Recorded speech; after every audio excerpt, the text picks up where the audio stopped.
set the scene, here's Harry Gratian.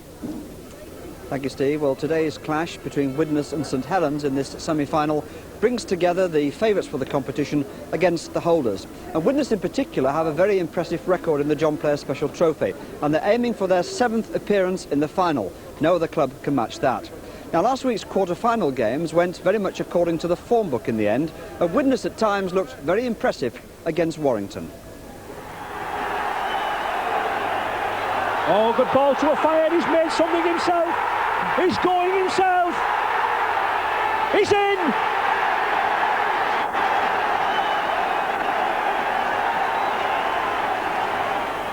Sorensen, what a fine game this forward's had. He's got support with him. Oh, magnificent tackle. Magnificent tackle from John Rose, but Widnes here got the advantage. David Hume, Phil Mackenzie, he's in.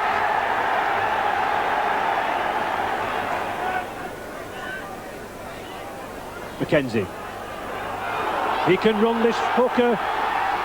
He's already scored one, he's going himself. Oh, beautiful dummy to a fire. What rugby there from a hooker.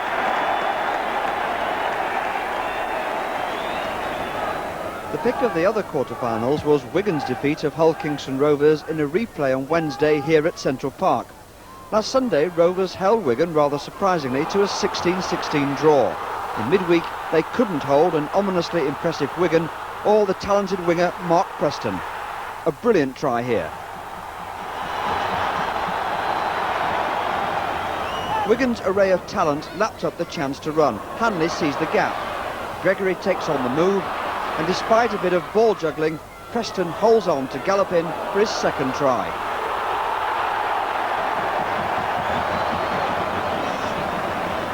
Wigan rounded off a 5-try spree with another spectacular effort.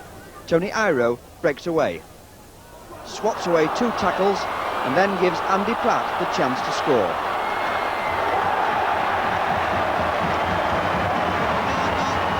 Final score, Wigan 30, Hull Kingston Rovers 0. They face Bradford Northern next Saturday. And of course that's our game featured in Grandstand next week. But today's game, well, the feature of this is surely the clash between two of the game's most colourful characters, Dougie Lawton and Alex Murphy. Now, of course, they're both established as the top coaches in the game. In their playing days, well, they weren't bad either.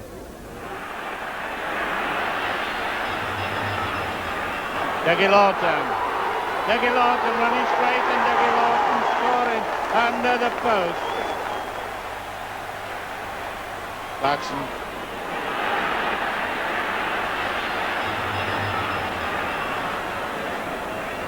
In a position for drop goals pretty soon, and here he's coming up. And it's a goal.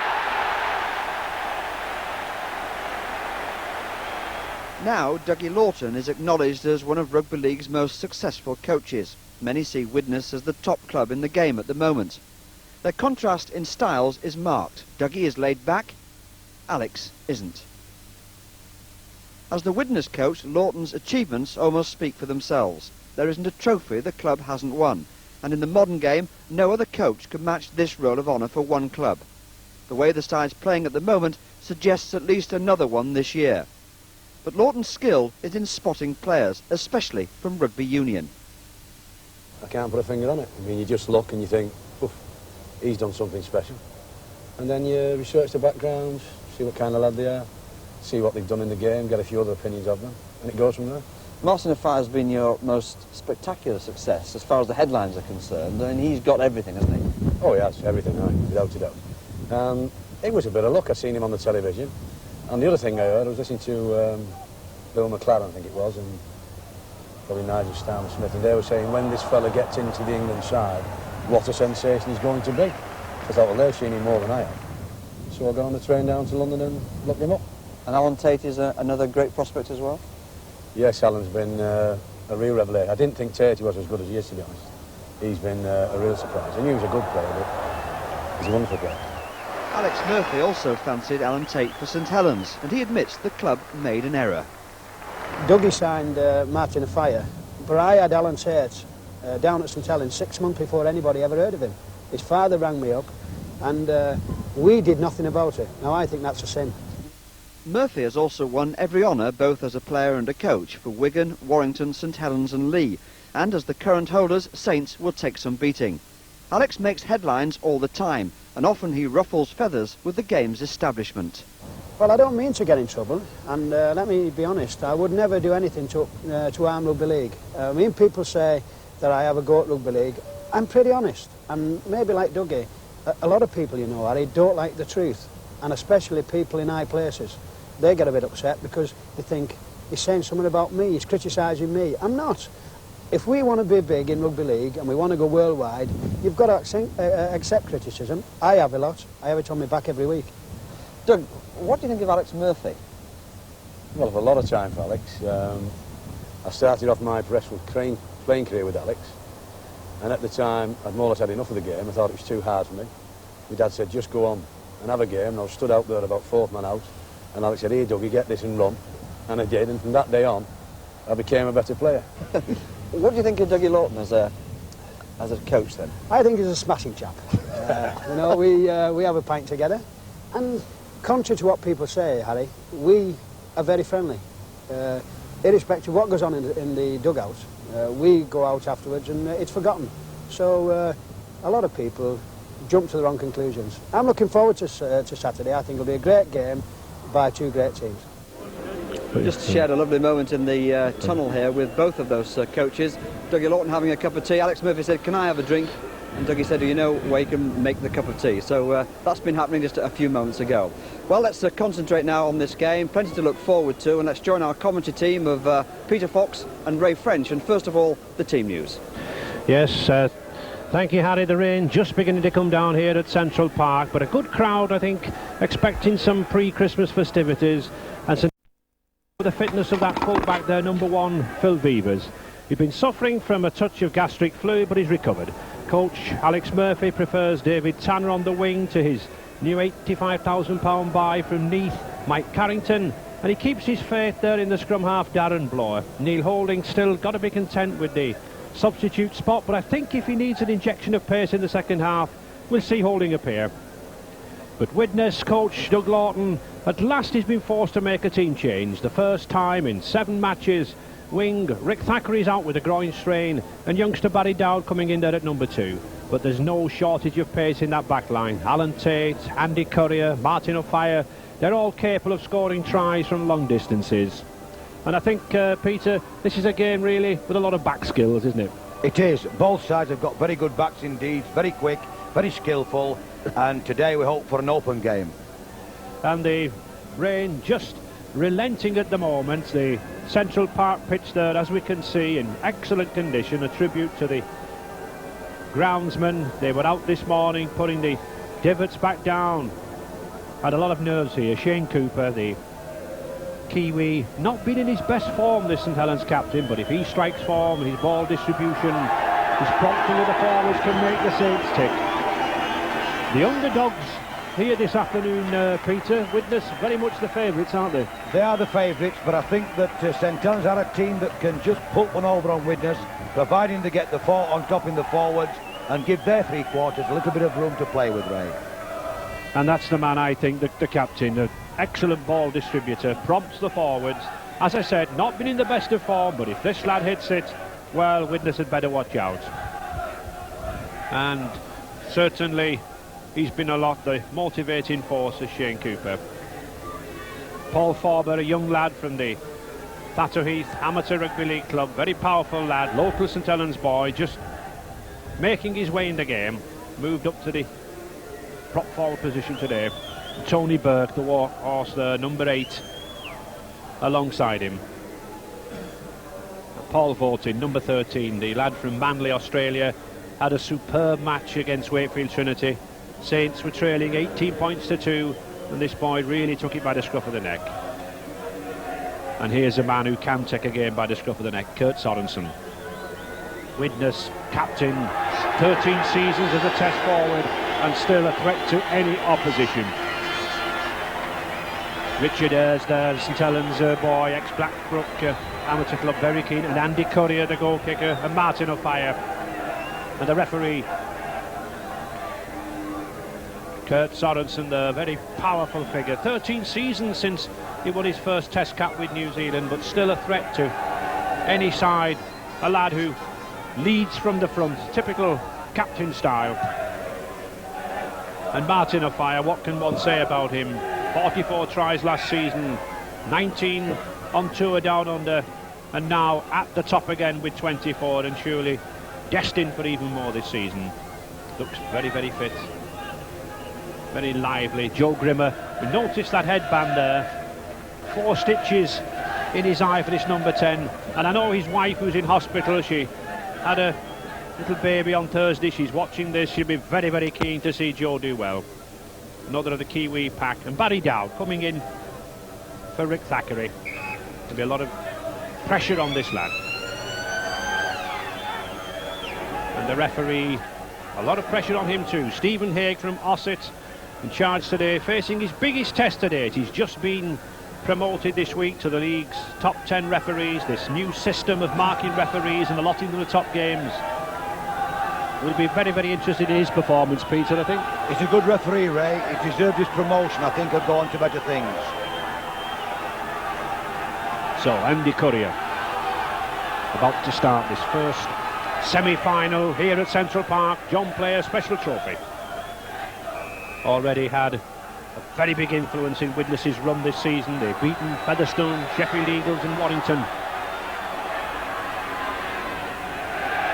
And Phil Beavers, full-back. Didn't train on Thursday night with this gastric flu, but happily fit. And I think we'll see St Helens using these two prop forwards, Tony Burke and Paul Forbert, as the workhorses. He is his second in command, if you like, Paul Forbert.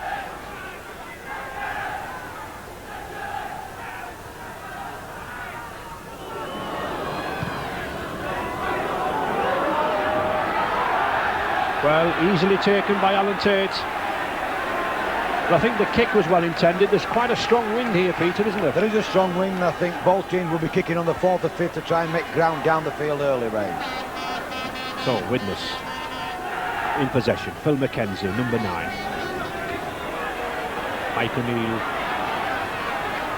10 seasons with the Widnes club, over 350 appearances. Oh, that's a good move by David Hume. Had a lot of problems there with that right thigh, severe bruising. Paul Hume. Good tackle from Vorton.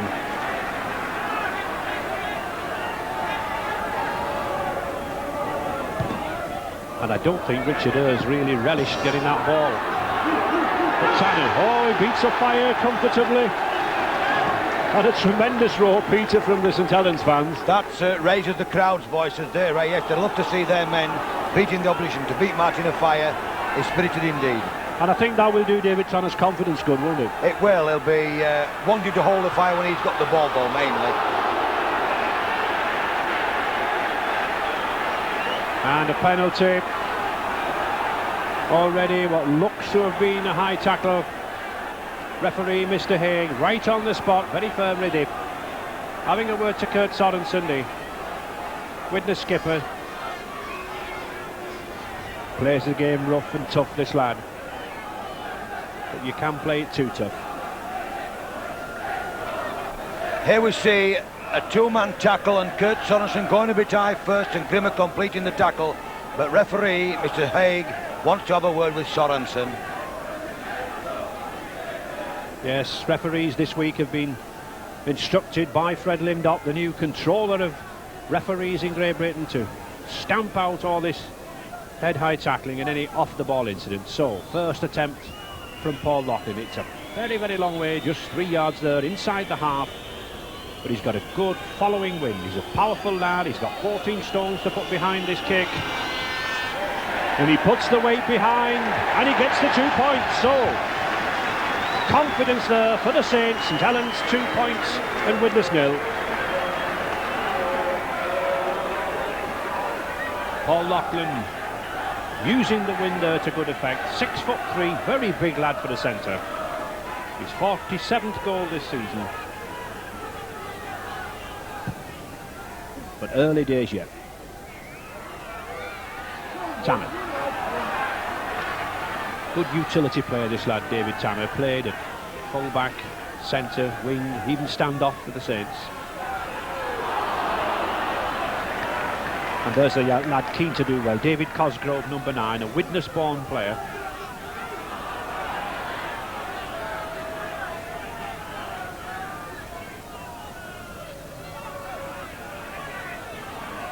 Oh, well done by Loughlin. And using that wing, but well taken by Alan Tate.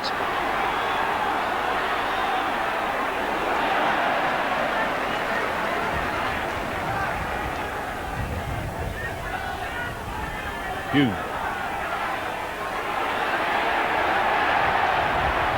St Helens certainly moving in quick with the tackles, Peter. They are, and that's what they've got to do to tie Widnes down. And the discipline is exceptional. They're all coming back to the referee, but they're playing onside as well, Ray.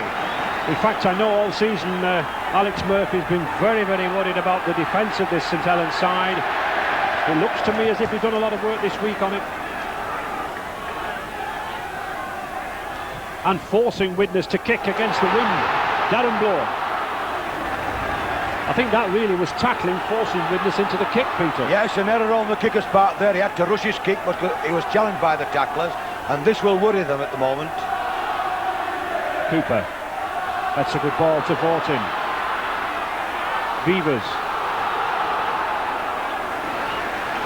Just 5 minutes gone. The wrong goal here from number 4, Paul Loughlin for St Helens. 2-0. Michael Coop. O'Connor.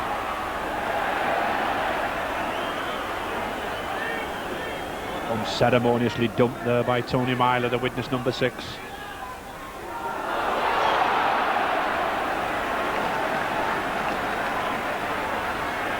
Good start from St Helens, but they've got the win behind them. Bloor.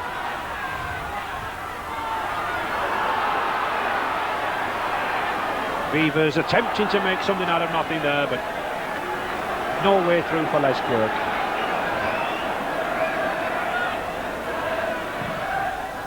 Cooper. Not the best of kicks from Shane Cooper there, Peter. No, he kicked it far too hard. He should have put it along the ground and made them grovel for it, Ray. Oh, that's a wild pass. But that's interesting there, Martin O'Fine. They're certainly sticking to him like glue.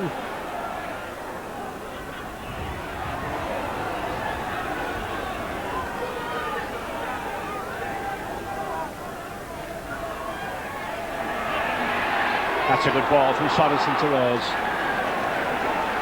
Significant to see Kurt Sorensen running sideways there, trying to launch Richard Ayres into the gap. And now Joe Grimmer straightening up the play. McKenzie.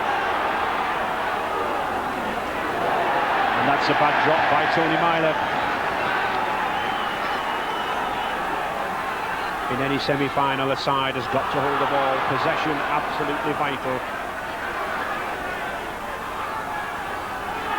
Bolton. O'Connor. Oh, that's a good effort. Looks to be covered, I think it is. And it's that man David Hume again, Peter. Doesn't he do some covering in a sweeper role? He's all over the field. He tackles short to the play the ball just behind the ruck, and he covers across the field all the time.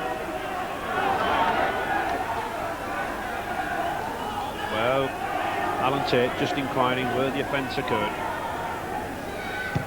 Had a good introduction into the game of Rugby League, this number 1 from Kelso and Scotland Rugby Union. 8 caps up in Scotland. Oh, a forward pass, I think. Or a knock on, you can take your pick.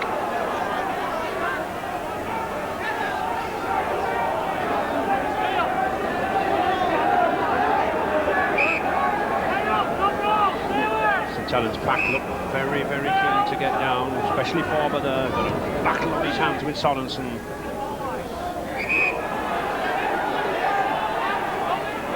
The youngster number 10 for St Helens against the experienced and mature Kurt Sorensen. But that's a good heel.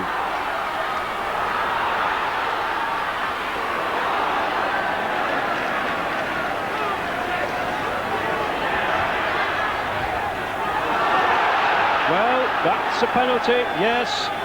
Michael O'Connor, St Helens, was allowed to play that ball to himself. There was no one marking him, but Darren Wright was not empowered to tackle him because he was behind him and he wasn't 5 yards away.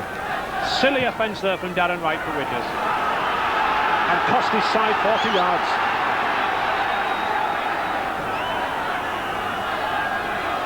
Burke. And another lost ball.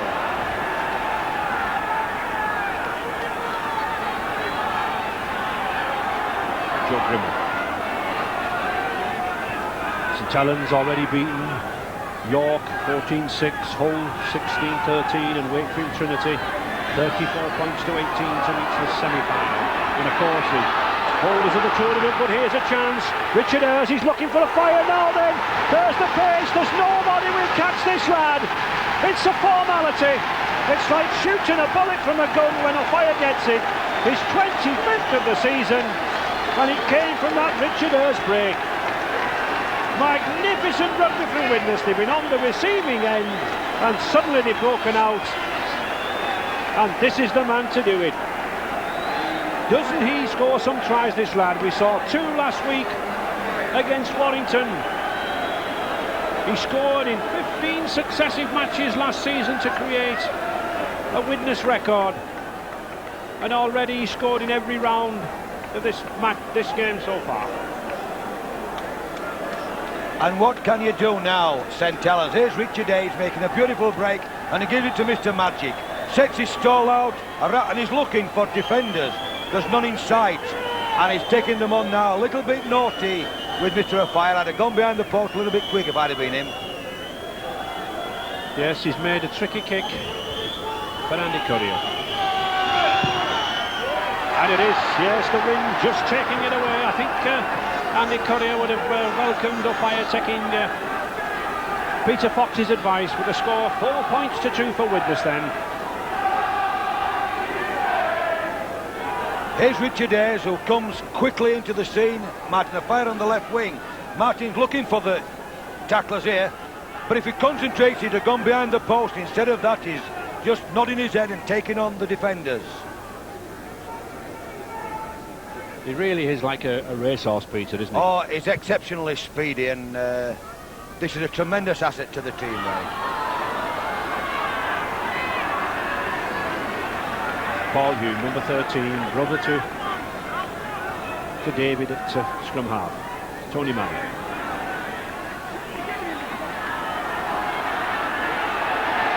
And it's a funny game, rugby league. St Helens have had all the pressure. They've put the onus on Widnes, but just that one flash of speed from the fire. And let's not forget the excellent break by Richard Ayres, the second row. Phil McKenzie going off without the ball there.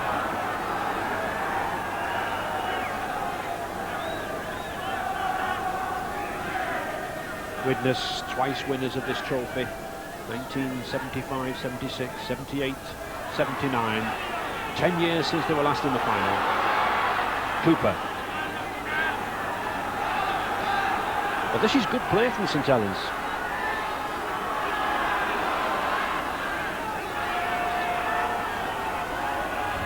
Fieldhouse. Oh, almost a gap there. St Helens using these big forwards, crashing through, very similar to the tactics employed by Widnes, by Warrington against Widnes in the last round. Forber just held up. And look again there, number 7 David Hume doing the tackling stint of a forward. Blower, no. I don't think that was ever on there, Peter. No, there are too many defenders in front of him. He never had a chance of getting the ball through right there. Grimmer.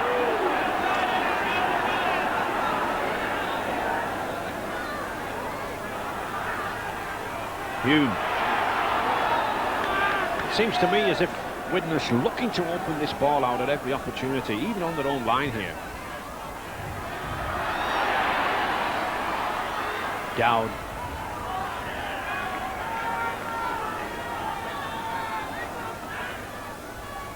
Oh, that's a risky pass, but that's good play. Richard Ayres again. That's good backing up from Alan Tate. St Helens really should have had that ball, I think.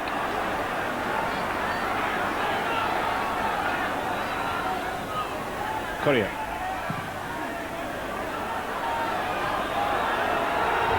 Well taken by Phil Beavers. Very, very tricky that wind. Widnes kicking against it. Quirk.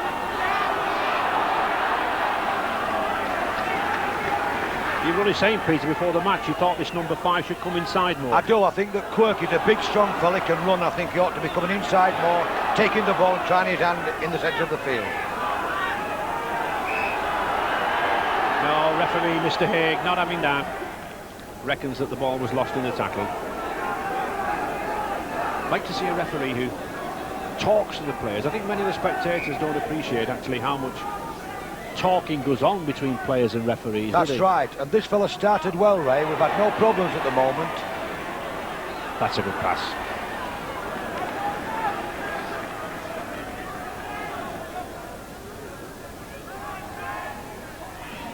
Ayres. Causing a lot of problems, this Widnes second row, Richard Ayres, hanging out wide. He's taking the passes about 3 or 4 out from the play of the ball. He's got speed and he can use it. That's a good pass from Mackenzie. Alan Tate, but a good tackle from Paul Gorton. Sorensen. 15 minutes gone, just that one try, putting Widnes in the lead, 4 points to 2. Oh, and a very good kick. Caught number 2 there. Alan Tate caught David Tanner up a little. Should have been back, expecting the kick. And punished St Helens.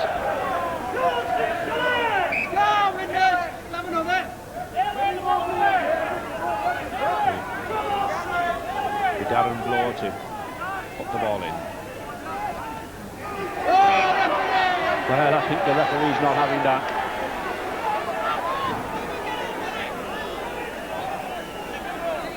Yeah, speeding. Penalty to Widnes. Differential penalty, of course, at the scrums. Every penalty at the scrum, apart from foul play. So we either have to tap the ball or kick to touch.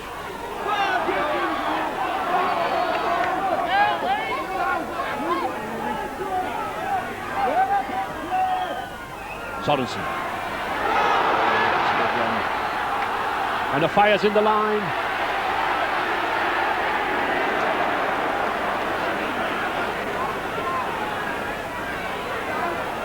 Rimmer. Alan Tate, he's got pace, this lad. But so is Phil Beavers, a good tackle there, but certainly Alan Tate questioning whether he was in touch or not, but he was. But certainly if this lad gets half a chance, he's got the pace. He's picked up 8 tries already this season. A good ball here from Myler, puts it to Tate, but Tate is taken by the ankles by Beavers.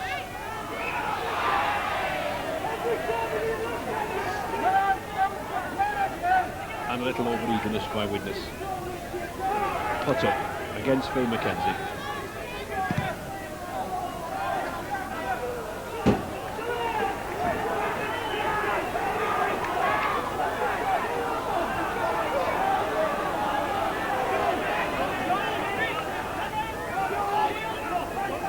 Helens playing a much closer game, keeping the ball around the forwards.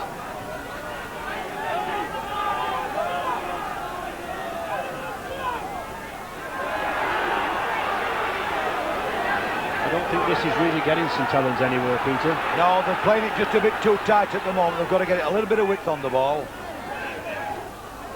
O'Connor.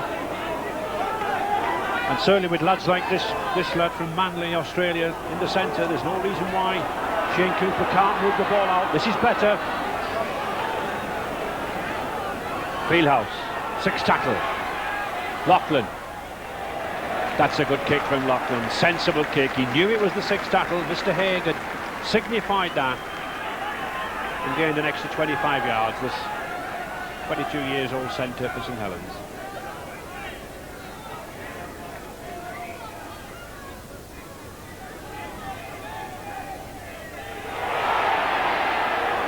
Big roar from the crowd for feeding against David Hume, but Mr. Haig's in charge. Paul Hume.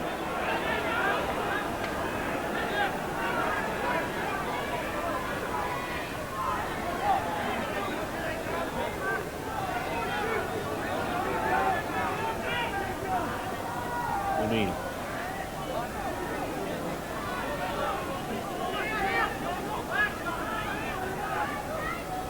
Allen takes a kick, but of course Widnes having difficulty against this rule.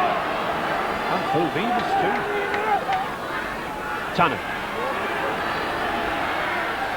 Oh, well done by Tanner. But that's good play by Widnes, Peter, with the covering defenders coming up so quickly. It was, because they were in their own 25, Ray. They made about 70 yards down the field to stop the fullback making progress. Tony Burke. Never stops trying, this lad. X leads forward. Cooper.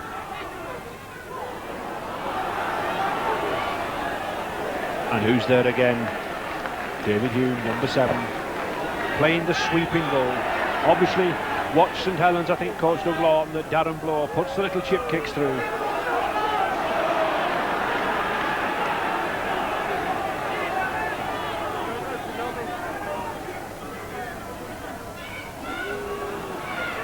"20 minutes gone, 4 points to 2 for Widnes, and as yet St Helens not really look likely to try scoring form. Had a lot of pressure, but still just that Paul Loughlin goal. Oh, that's bad tackling.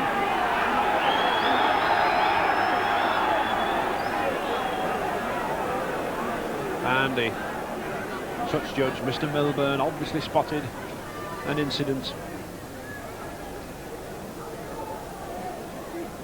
I think possibly something between Tony Myler and Bernard Dwyer.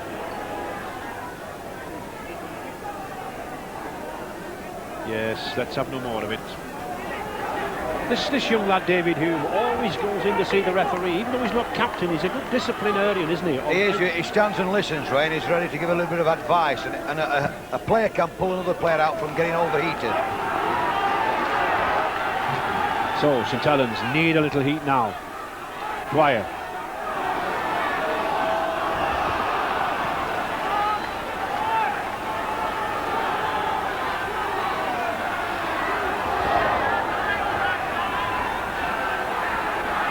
St Helens, I think, driving with 1 or 2 of these forwards, then using Bloor and Cooper to open out. That's a good move.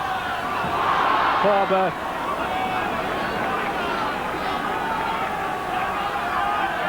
Cooper. Oh, he's... Well... Referee Mr. Haig was on the spot. The St Helens crowd roared that Michael O'Connor had been taken out, but I don't think anyone could grumble with the view that Mr. Haig had. He was quite definite with that. And here's O'Connor. He's nowhere to go, so he decided to kick the ball through, and he's taken out there by number 6, Myler. I think Myler did infringe the play in actual fact. Yes, so Widnes very, very lucky there. St Helens on the attack. Beavers using the ball well now.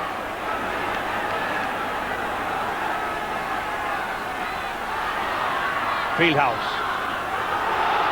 Bolton, they've got an overlap here. Bernard Dwyer. Oh, good tackle again by Paul Hume. This is better from St Helens now. That's a good ball. Forber. They've got an overlap. Has Cook? No, he's had to come inside. Looking for support there. Good defensive work from Widnes, but I think there should have been a try on the outside there. Widnes, the best defence in the First Division, withstanding the pressure. Bolton.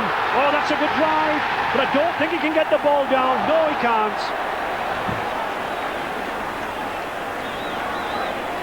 David Hume comes up with the ball and Phil McKenzie helped him. But a tremendous drive there from Paul Bolton. Very similar to the try he scored against Wakefield in the 3rd round. And that's a handy scrum to take, Peter, isn't it? It is, because Widnes came under tremendous pressure there, and Bolton wasn't lucky not to get the ball down. But the man you've mentioned, David Hume, certainly saved the day there for Widnes. And Widnes settling themselves down. Widnes, like we saw in Grandstand last week against Warrington, Peter, seem to have problems when the pack come down on them in the middle. They do. The thing is, Ray, they've got a very good defence. They all work for one another, and they seem to save themselves at the last ditch all the time. And it's difficult for a team to break them down. Well taken by Tanner. And again, that defensive network of Widnes. 5 players up there.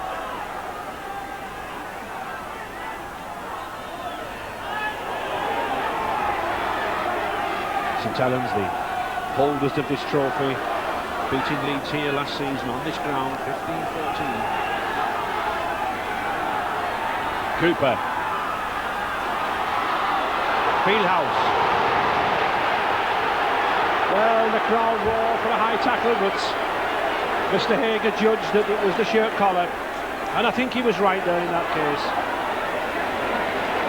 Well, that's the 3rd kick we've seen from Darren Blow, and that's the 3rd kick we've seen David Hume retrieve, isn't it? It is. It's in every position he's scoring, every blade of grass on the field. And St Helens, Ray, from all this pressure, need a try. And certainly, I think the Widnes coach Doug Lawton has done his homework. He's obviously weighed up these little chip kicks that O'Connor and Darren Blow have been putting through, and he's told David Hume to stand back in that sweeper role. And a penalty.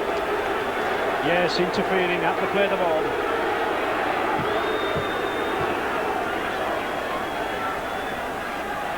Minutes to half-time. Widnes still not conceded a try, despite all the pressure. Joe Grimmer.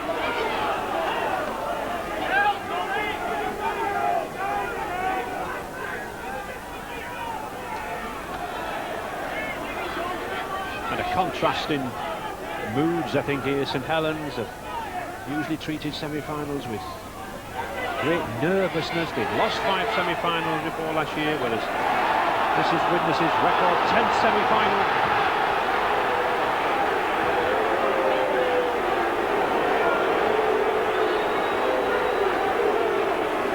Courier. That's a good ball. Should have been taken by Alan Tate for a knock-on. Yes, referee Mr. Haig quite right. You can't play advantage twice. If St Helens had taken the ball up, that would have been advantage.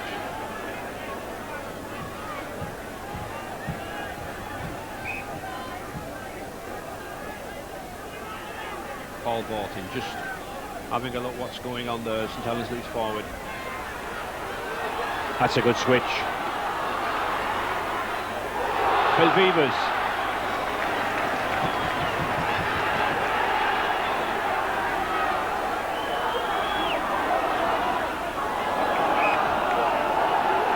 Really a bad pass there for Bernard Dwyer to take. I think an unnecessary pass, Peter. It was, because he was tackled, right? It's a desperation pass.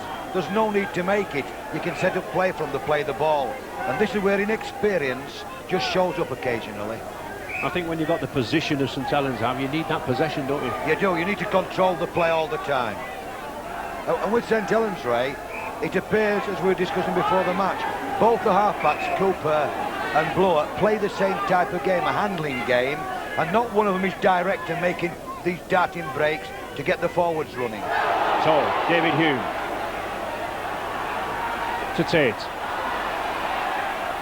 Did well, Alan Tate, there, to get himself out of a difficult spot. Myler.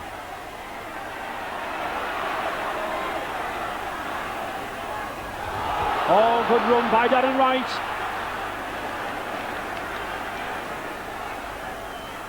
Hume again. Paul Bortin, number 13 for St Helens, doing a good tackling stint.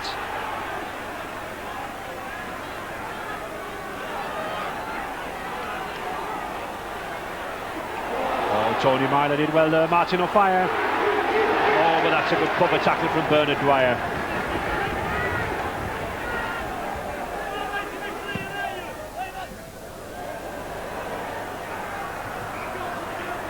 Tony Myler just quite content with that, pushing Saints back to their own 25 yard.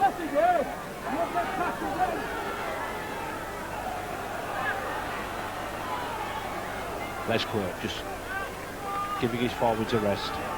They've done a lot of work St Helens, but they've not really turned the possession and the positions into points. Good run there from Paul Forber.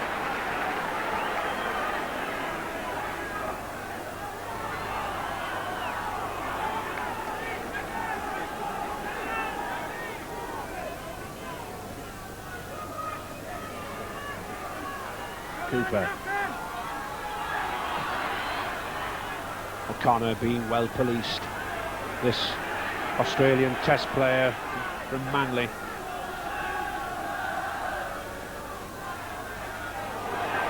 I think as you were saying, Peter, when the ball's coming out for Saints, it's just coming out and it's going flat, isn't it? It is. It's going through 4 pair of hands and they're not making much headway forward.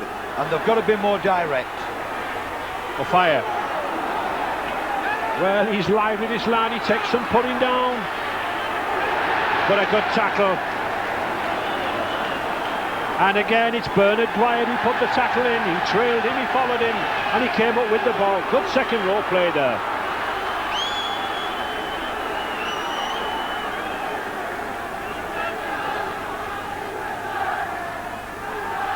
Tony Burke.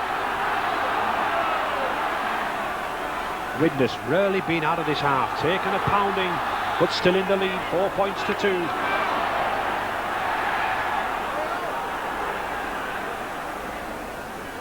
And really, Peter, with 10 minutes to half-time, St Helens do need points on this pressure. Yeah, a bit of desperation there, but Dwyer went through there and Bloor was hanging off him, Ray. Bloor should have gone with him, kept close, and then Dwyer might not have lost the ball and they could have made more. That was a good heel.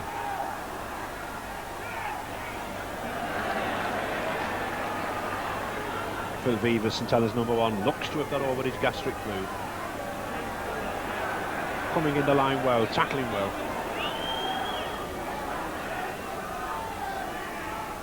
Mike O'Neill. Oh, well taken by Tony Mile. Oh, beautiful pass to Courier. This is dangerous. He's got Barry Dowd outside him. It was an ambitious pass. It was well taken by Les Quirk, but it was good rugby. Lachlan. An ambitious pass, I think, from Andy Courier. He just couldn't quite get out of Les Quirk's grasp. O'Connor.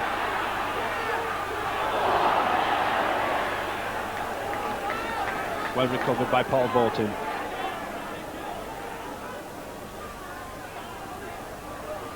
Tony Burke.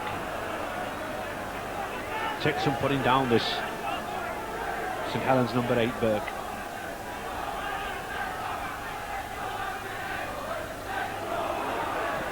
O'Connor, another one of these chip kicks, but there again, well, it's just like giving fodder to David Hume. This is the 4th time. Yes, they're not good enough kicks, Ray, to put Widnes under pressure. I would put the ball more for the corner flag and let his wingman chase down after it.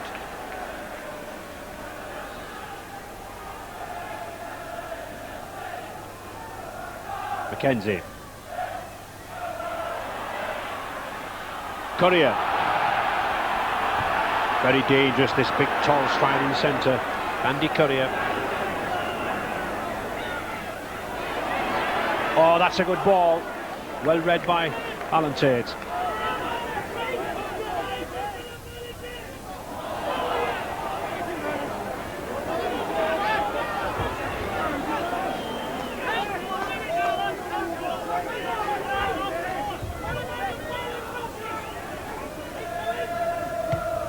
Tate again to Vivas.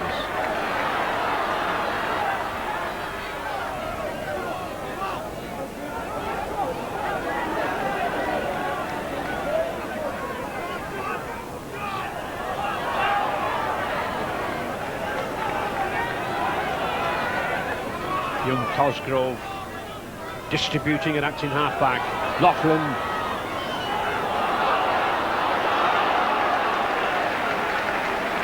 Tony Myler asking the referee a thing or two there. Lower. Bolton.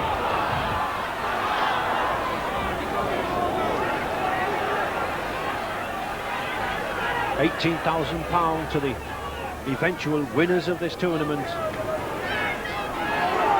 That's good play from O'Connor, but just hasn't got the pace there to escape from Darren Wright.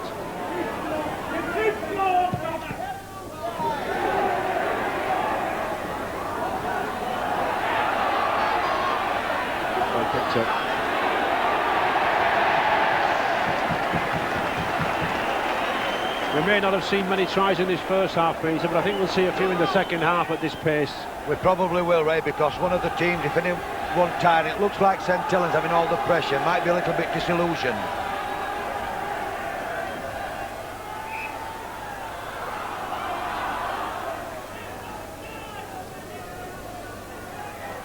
Saints might have the pressure, but it's the points that count.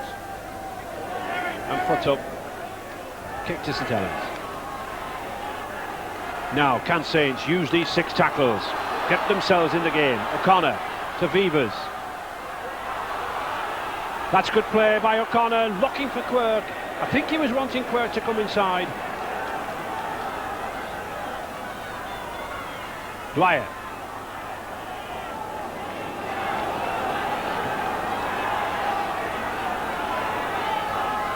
Cooper, fought in again. He's lost it.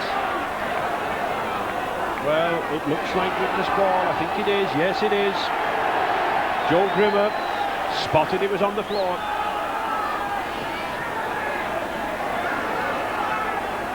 Just 5 minutes to half time. The one try by Martin O'Fire for Widnes to the penalty goal from Loughlin. 4 points to 2.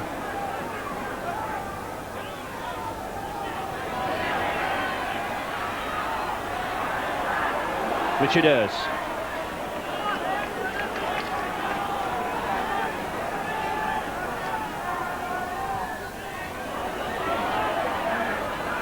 Well done by Bloor.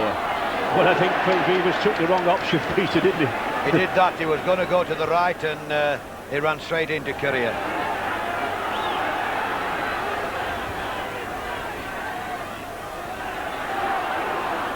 I think it is significant that the tightness of the defence is on both sides, that both sides are attempting to sort of chip the ball through and break the defensive barrier down, aren't they? They are. St Helens a little bit disappointing because there's no backing up. When a man goes halfway through, Ray, he's showing the ball, and if a man would come quickly onto that ball, they might just do better. 6 tackle. St Helens electing to play the ball. Loughlin, Tanner. It'll be a handover. It is. And David Hume, very, very keen to get going. Richard Ayres.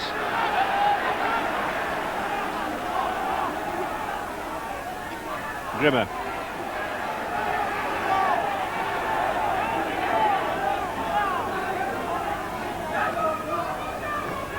Sorensen.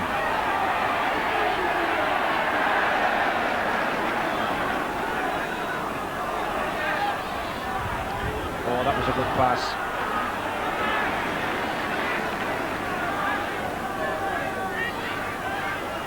Courier.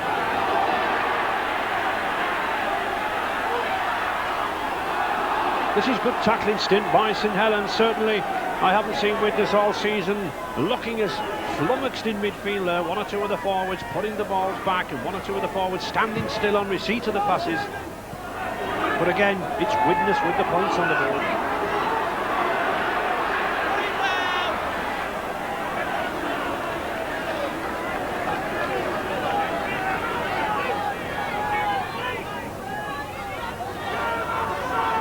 O'Connor.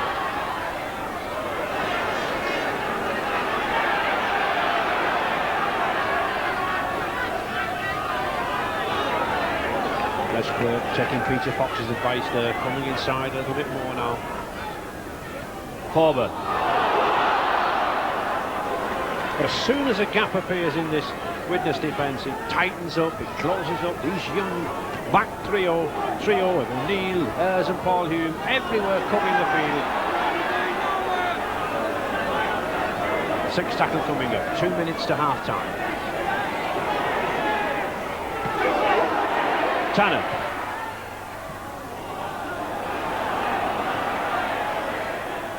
No, rather forlorn kick there from David Tanner. Lacked the pace on the wing there to go round his man.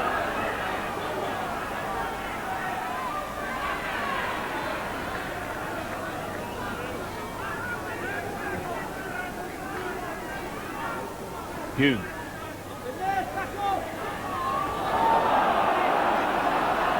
St Helens ball. Good advantage there by the referee.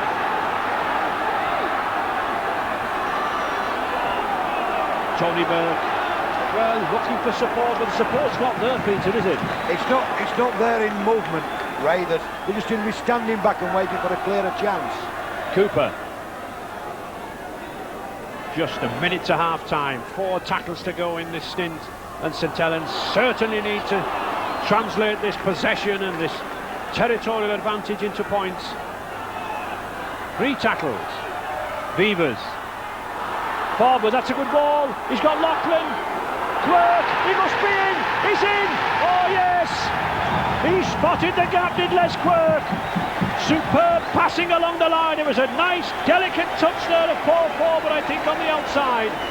But all credit to Les Quirk.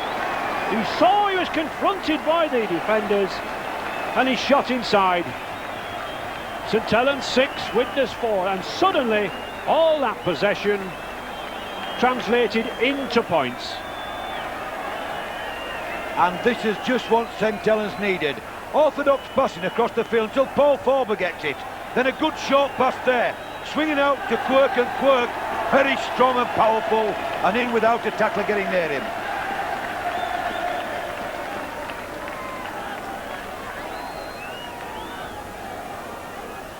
Yes, and I think 1 or 2 of those St Helens forwards there in need of a drink of water. They've done a hard stint, they've done a lot of work. And Laughlin's chance to increase that lead. Already kicked that very, very good goal from close to the halfway line. Oh, it's a good one. Superb kick there from Paul Laughlin, second of the match. St Helens 8 points to 4. And what a time to score that try. There is the half-time hooter. It's been a hard game, a gritty game, but I think we'll have a lot of points in the second half. So advantage St Helens, half-time at over Widnes as we rejoin Peter Fox and Ray French. Yes, Steve, just in time for Paul Laughlin to kick off. Defences have been on top in the first half, and we've seen some strong tackling, I think, from Saints. Paul Vortin and Bernard Dwyer, and whenever the Widnes line has been threatened, the 2 Hume brothers and Joe Grimmer have been on hand. But I think these forwards will tie, and I think Peter will see the gaps open up for these backs. Yes, I think later in the game, the last 20 minutes, Ray, will be devastating for one team or the other.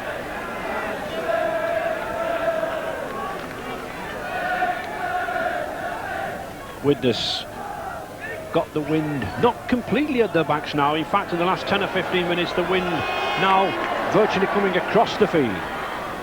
Phil Beavers.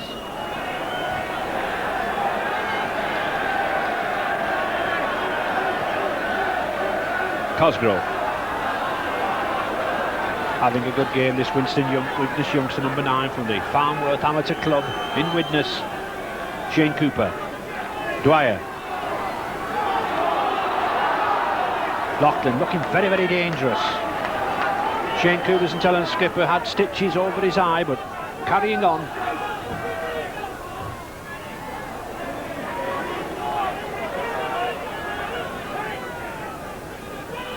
Forber.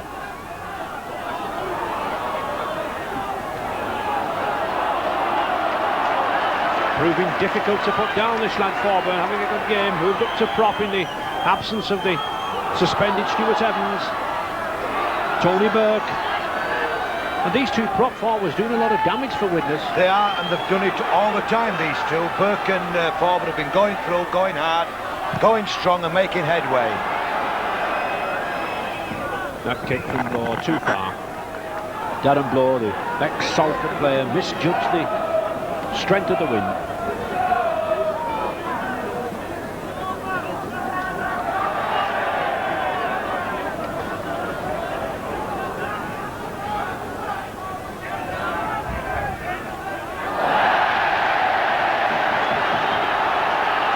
Fieldhouse. That was a bad slip there from Widnes.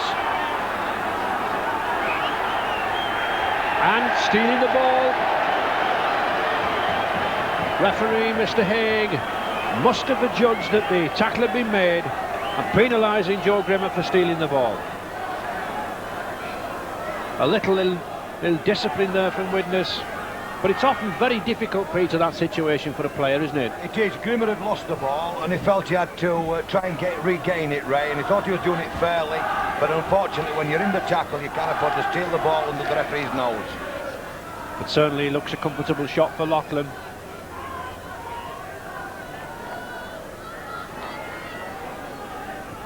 Loughlin will certainly be looking to increase St Helens' lead here now.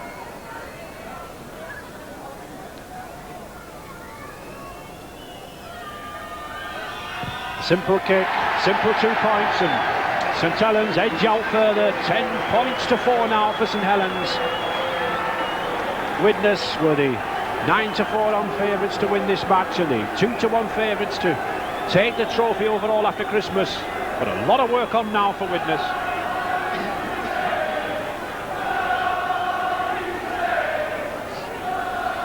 And I wouldn't be surprised to really see Caloto, the big prop forward, coming on shortly, because I think Widnes lacking a little bit of strength, a little bit of size in this pack against this St Helens pack. The Widnes pack very fast, very mobile, but St Helens concentrating on going down the middle at them and really putting a lot of pressure on Widnes. And there he is, Imosi Caloto, coming on for Mike O'Neill. The big Tongan forward, signed by Widnes 6 weeks ago.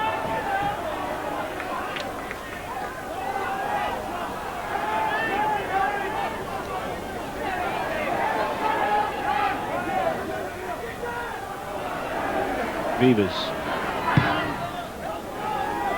And that's a good kick again. This wind now seeming to favour both fullbacks, coming straight across the halfway line.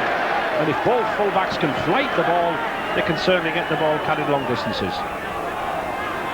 Caloto's first touch now.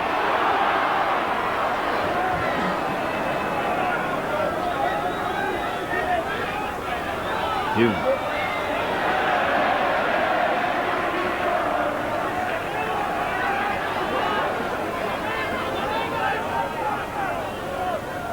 Caloto again.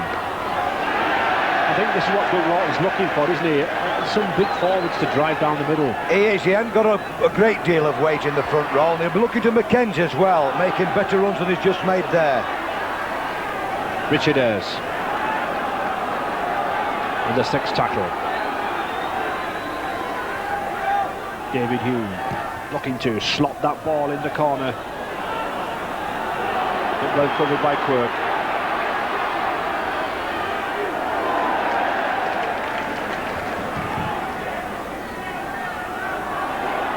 Vivas.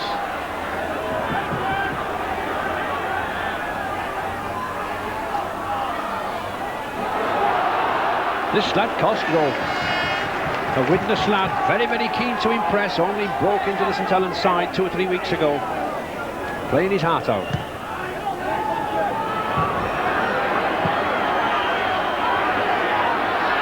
Oh, well picked up by Tate.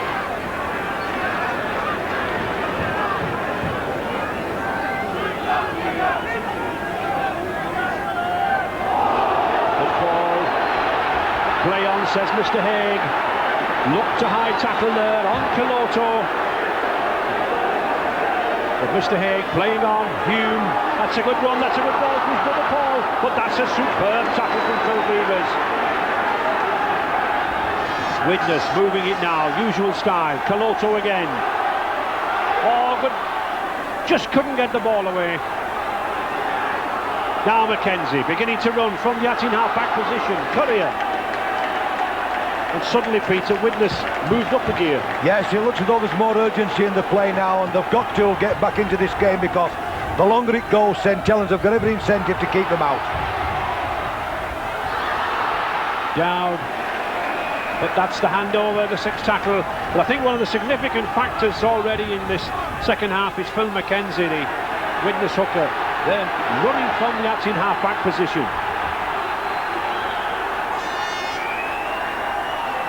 He's moving Widnes forward now. There tend to be a sort of flatness in the play in the first half. Vorty. Vivas, that's a good ball to O'Connor. He's got Tanner away. In terms of speed, No chance against the Fire. Vortin. That's a good pass. Cooper. Forward. Oh, this is good rugby. Loughlin split the defence. But again, a good tackle from David Hume.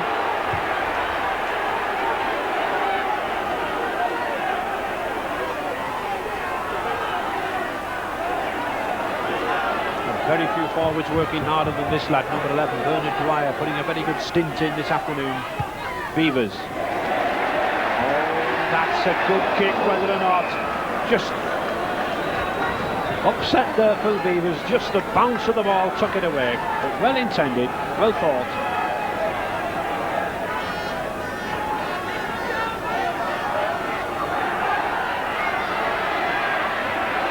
I think we need a few more driving runs from this chap, Kurt Sorensen, number 8, don't we?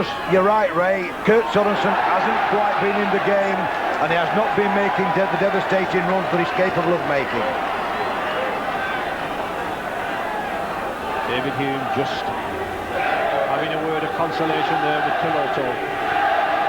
St Helens ball. Cooper. O'Connor, they've got a 2-to-1 situation. Tanner, but no. Amazing how quickly this man of Fire cuts down and overlap. O'Connor, this is good play. Dwyer did well to hold on there, Bernard Dwyer, very sensible. 3 yards now from the witness line. Fieldhouse.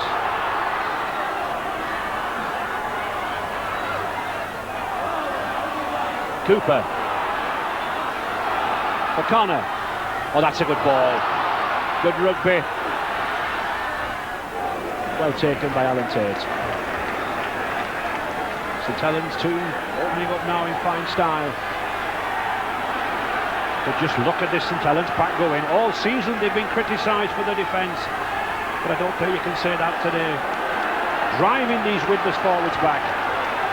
And the witness pack really, Peter, not coming through deep enough, are they? No, they're taking one run at a time and just trying to get the ball a little bit wider at times. Well, that is wide now. Courier taking on Les Quirk. Just can't get round him. They have a... Well, Les Quirk has a bit of a laugh. Andy Courier doesn't like it, gives him a dig.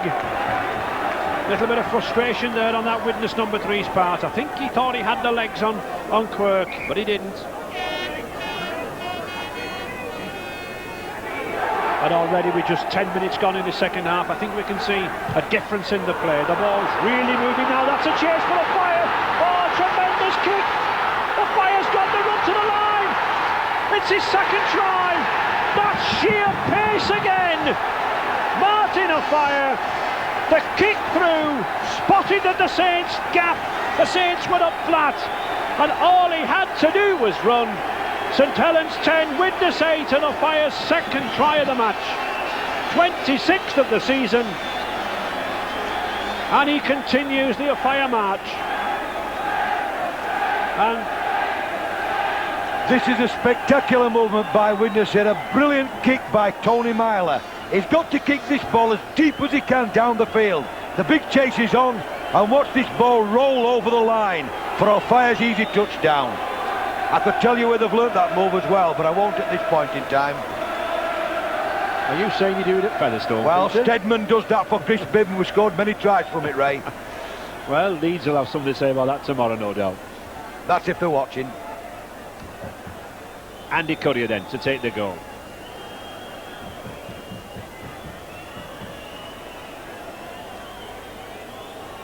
Comfortably, easy kick, no problem. 2 points to Andy Courier. Widnes 10, St Helens 10, and everything now to play for. I just said that Widnes were 9-4 on favourites to win this match. And a little bit of that pedigree there. Wonderful kick from Tony Myler.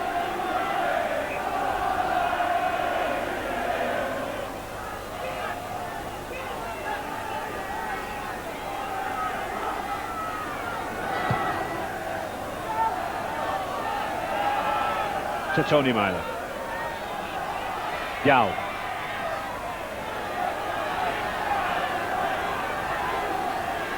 Coloto. Another good tackle from Paul Vaulting. He must be this number 13 for St Helens, topping their tackle count. Joe Grimmer doesn't seem to be suffering from the cut eye. He had stitches in that after the third round victory over Warrington. Sorensen.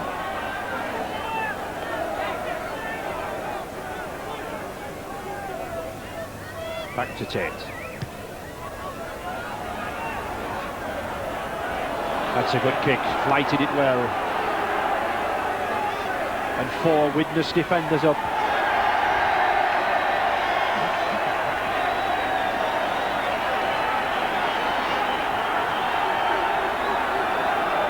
Tony Burke. And now suddenly it's Widnes coming up very, very quickly.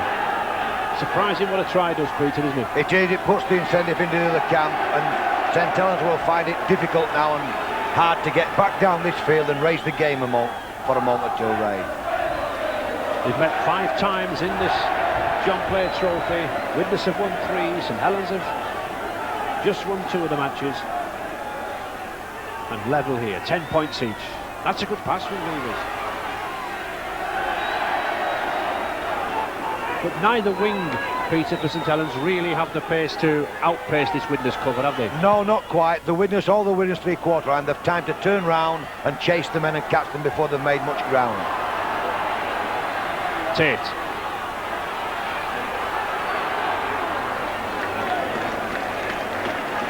But all credit to this St Helens midfield. They've held Widnes there, they've tackled well. Well, I think the Fire was trying to kick the ball, and instead he dropped it. I think he's disappointed with himself, that lad. And I don't see what he had to gain, even if he'd kicked it.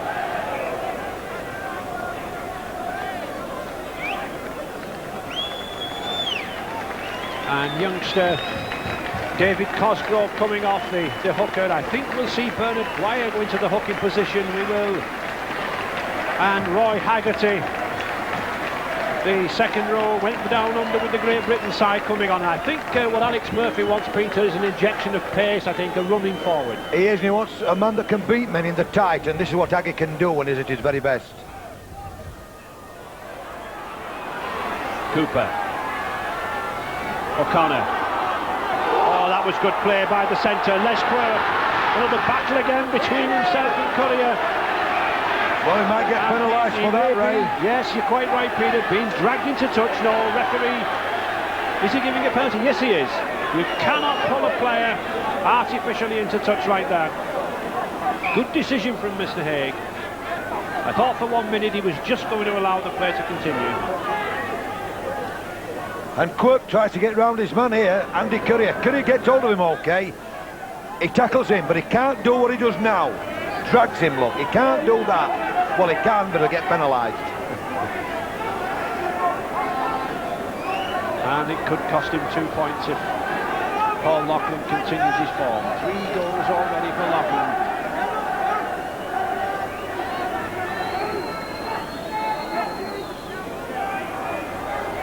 One of those tricky shots just outside the 25-yard line.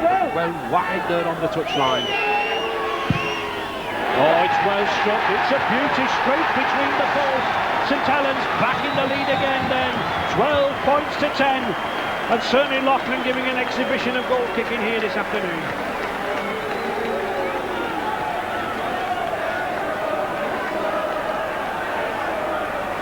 And substitutions coming on and off very, very quickly. Derek Pike, been out all season with a hand injury, and Joe Grimmer going off for Widnes. I think it's significant in both. Tremendous run. Haggerty, significant I think in both substitutes that we're bringing men on who can open up play, Peter. That's right. It's big men that can go through the middle and probably get some openings made and let these half-backs get onto the end of them. Blower. Beavers. O'Connor again. This is good centre play. Oh, tremendous play by this lad. He's got Loughlin outside him. He'll make it. Oh, magnificent try. Les Quirk came up there just on time. Beautiful play from that St Helens three-quarter line. Unless Quirk says whatever Martin O'Fire can do, then I can do. Wonderful centre play from Michael O'Connor. He split the ranks completely. And Les Quirk continued the movement. He came from nowhere. I thought the movement was all over, but it's St Helens 16 points to 10 and increasing the lead. And this is absolutely brilliant by O'Connor. O'Connor was the Campese of the Australian Rugby Union team a few years ago. Look at him here, beating men at will. He's got support on either side. Gives it to Laughlin, who is short of pace, but a good pass, and Quirk is in no man's land, or everybody's land for St Helens over the try line. And Laughlin again, the master kicker on form today. And Widnes defence, never the easiest of defences to break down. And this a very, very important kick for St Helens. Referee Mr Haig sending off the physiotherapist. Yes, he's having a word with him. And I don't think my old friend Alex Murphy's averse to sending the physiotherapist on to pass instructions, is he, Peter? No way, mate. They'll hear Alex at the other side of the field. The spectators in the far stand will hear Alex. His players certainly will. Well, Mr Haig's not having the physiotherapist coming on, passing instructions. And has that ruined Paul Laughlin's concentration? We'll see. But these 2 points, vital for St Helens. They want to ease out above that 6-point margin.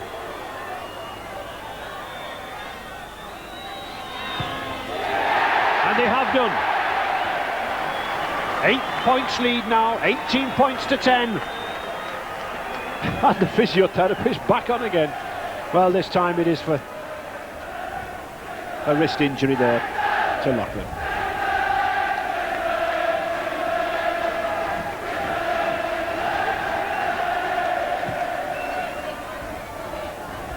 And just coming up to 20 minutes left in this second half now. Widnes, everything to do. St Helens now really in a commanding position. Bernard Dwyer.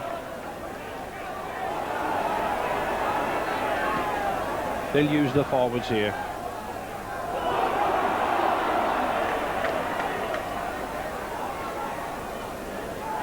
Laughlin. Oh, that's a towering kick. A punishing kick that sent Tate back 70 yards. And well up. Darren Bloor, good tackle. Hume.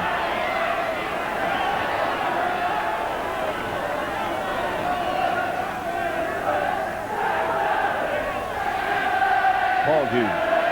These Widnes forwards, Peter, suddenly seem to be bogged down to me. They are. I think that Mackenzie hasn't made any runs and made some openings, and neither has this man Sorensen. And the St Helens now got all the incentive to tackle, and that's what they will do. Mackenzie. Oh, that's a good pass to Andy Courier. He spit again. Fire's crying out for the ball. Oh, he still got it. But what a hand from St Helens got to that ball and saved a certain try. Whoever stuck that hand out there for St Helens saved what could have been a certain try and a hat-trick for the Fire. Tremendous credit to the St Helens defence. You really can't rest with both these sides. No, and it was significant there, Ray. The St Helens tacklers were chasing back there when it looked the ball going to the danger man of Fire. Yes, interfering at the play of the ball. Laughlin taking his time, and he's having a go at goal. Well, I think he heard Murphy shouting. It's amazing how Alex can reach the halfway line, Peter, isn't it? Well, if he's giving the signal, I think it's a long way, and I would prefer to put the ball into the corner flag and stay on the attack, Ray, because if he goes for goal and he missed, they'll come to 25 and put the ball deep downfield with all that Widnes where they want it. But he can certainly kick, this boy Laughlin. We've seen him kick one in the first half, just 3 yards inside the halfway line, but this is a difficult one. And there's a significant factor, isn't it, Peter? The Widnes players arguing amongst themselves. Richard Ayres and David Well, Hilder. they're talking to one another and they're gesticulating. Paul Laughlin. No, just pulled it to the left of the post.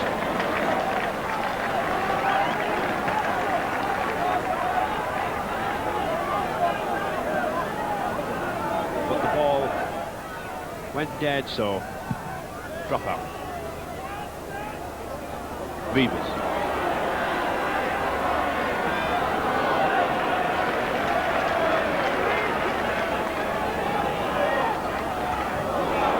Forber. These two youngsters in this St Helens pack, these two lads here, 10 and 11, Forber and Dwyer, ran very, very well close around the rucks. And Burke here set a good example. Cooper. O'Connor again. Well, it wasn't a head tackle, I don't think, but he certainly ran into a warm reception there from Kurt Sorensen.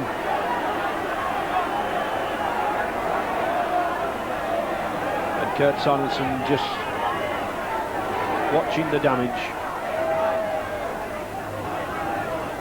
Vorton.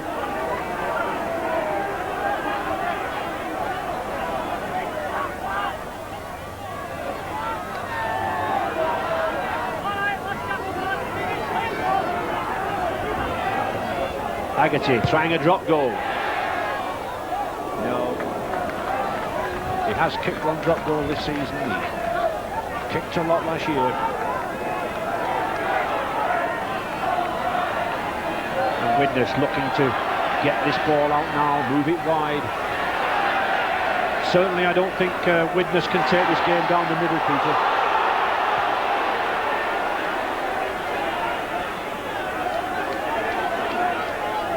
Stealing the ball.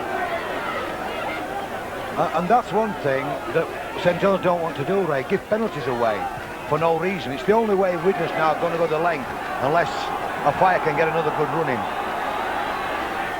So, chance for Widnes. Kurt Sorensen. I think in this final quarter, Widnes need Kurt Sorensen driving on all cylinders. Derek Pike. 15 minutes left in this match. St Helens 18 points to 10.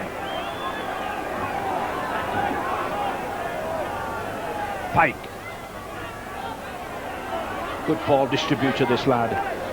This prop forward. I think this is why Doug Lawton sent him on to try to create half a gap for one or two of these faster, smaller Widnes forwards, especially in the back three.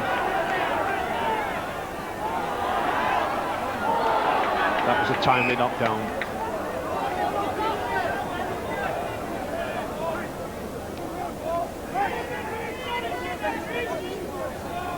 St Helens just won this trophy once last season, beating Leeds. And a penalty. And if it's your own... well, I thought he was giving the penalty to St Helens, but obviously we judged that the St Helens scrum half Darren Blow was offside. Tate in the corner.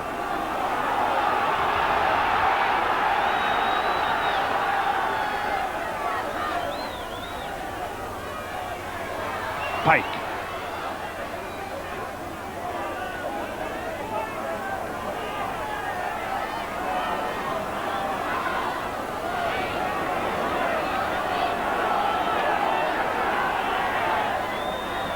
Widnes certainly got to move this ball out wide.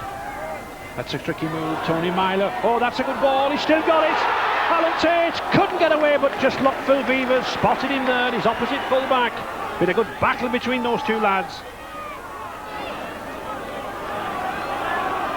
And I make it just two tacklers in this stint here for Widnes. Kurt Sorensen. And the sixth tackle coming up. I think this could be worth a chip over the top. Put some pressure on the Saints line. No, Curry's going himself, he's in. Oh, that was bad marking by Paul Forber. Paul Forber left the gap, and Les Quirk, the St Helens wing, turned his back. Curry spotted it. And Widnes are back again. 18 points to 14 now for St Helens. And this lad, he's too quick to be given a yard like that. No problem at all. It's Andy Currier's 9th try of the season. Very powerful lad, and just at a time when St Helens looked to have the game, Peter. It did. All they had to do was tackle, Ray. And here the ball comes to Curry. There's an opening outside him, but Quirk's at fault here. Quirk has got to attack the man with the ball. I know he's got an overlap, but a good try by Curry at the right time for a grandstand finish now.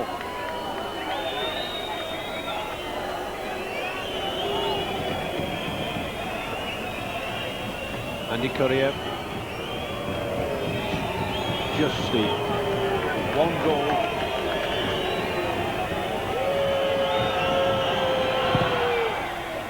No, it's going across the face of the post. So St Helens leading just by that 4 points, 18 points to 14, and 12 minutes left in this game, and I don't think we've seen the end of the point scoring, Peter. Well, it's got to be a try and a goal, Ray, and if St Helens get down here, they'll take a chance of any of the goal kicks that they can get.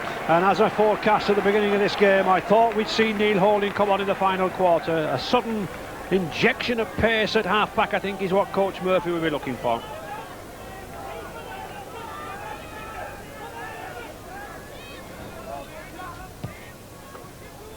So, all 30 players actively involved this afternoon.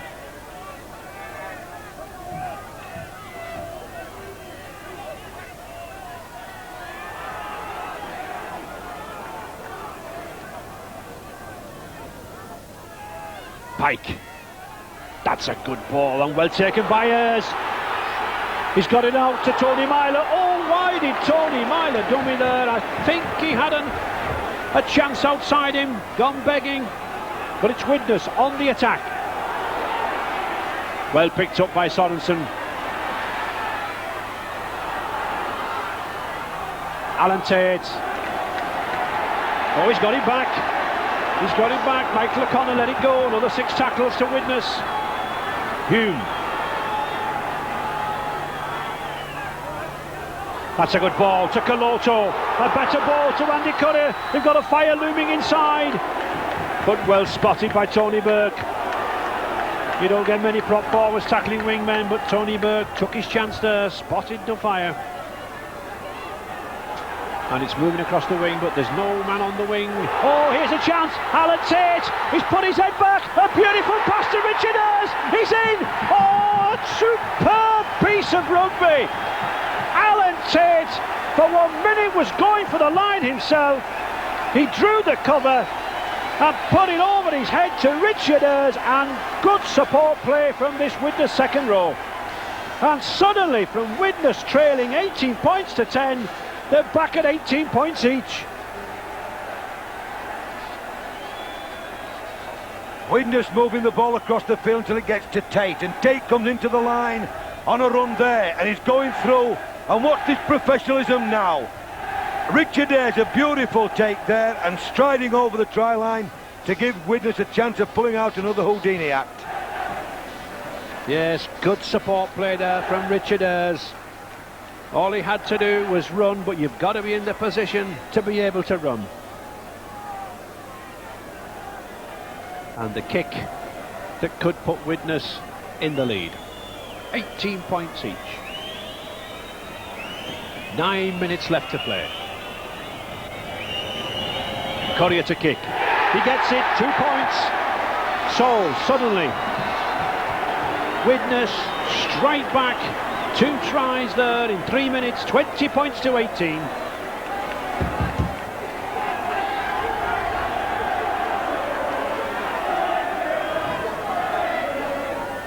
And I think the substitutes proving the point, Peter, that everything opening up now, isn't it? Yes, Pike has given more thrust to the Widnes forwards, and certainly they've opened the ball out, and with tiring players, their speed is just showing up now, Ray. Well, tiring players or not, the tackles are still going in here. It's been a magnificent game of rugby league. We've had good tries, we've had solid, sound tackling. The first half really like a chess game, both sides manoeuvring for position. And still not decided. Mackenzie. Coloto. Oh, that's a good pass from Coloto. He's put Barry Dowd away. To Myler, Coloto again.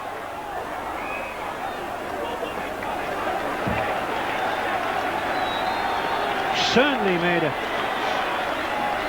A big impact as this Imosi Kaloto. This number 15, big, burly, normally prop forward, but in the second row there. And it's a Widnes ball, strike against the head. One of the problems possibly of the St Helens hooker Cosgrove being off the field, which a gamble Alec Murphy had to take, I think. 7 minutes to go. Widnes just 2 points in the lead, 20-18.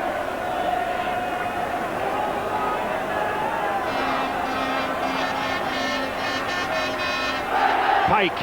Oh, that's a good ball from Pike. Widnes looking strong now.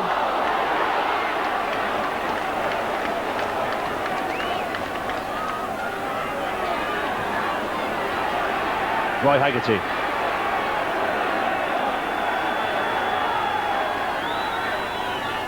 Dwyer.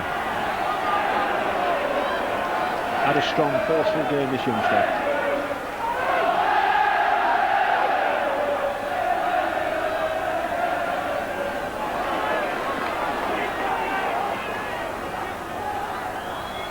St Helens really got to get this ball moving. That's what they're trying to do now. To Lachlan. O'Connor. Good tackle. Good tackle. With the sixth tackle. Ignoring the kick. Cooper. Well, he can't be caught down here. Neil Holding caught in two minds. He knows he's got a kick. He's got to get away from here, and it's a good one. Caught Martin O'Fire napping there, did Neil Holding.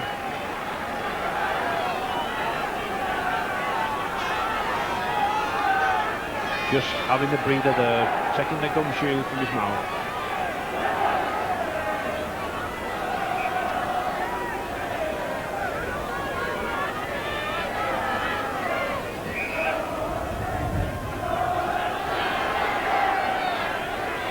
Hume. Oh, good run from David Hume. He spotted that the Saints defence was up very, very flat. Went for the gap, and Holding, referee Mr Hager judging that Paul Fortin was holding the player down. And interesting here to see what Widnes will do, Peter.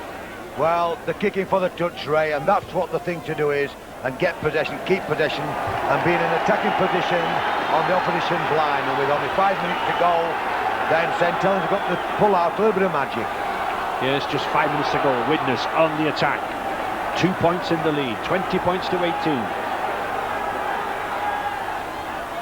Sorensen.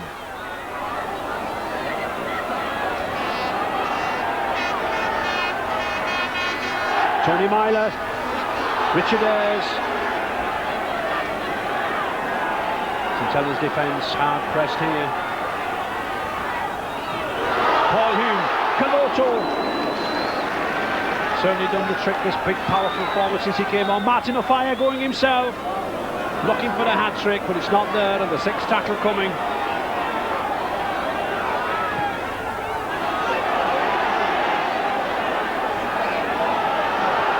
Well, a lot of the Widnes people didn't like that. They felt that St Helens had touched the ball with the foot, but play on, says Mr Haig. 6 tackles.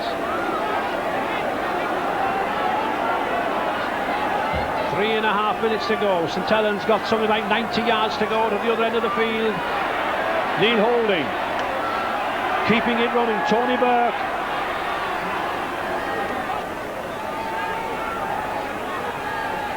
Widnes moving in quickly now. Roy Haggerty.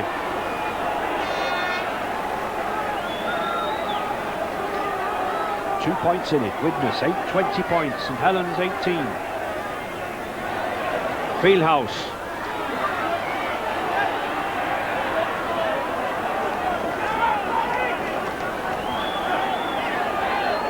St Helens looking to have this game at 18 points to 10. Suddenly those 2 tries from Currier and Ayres.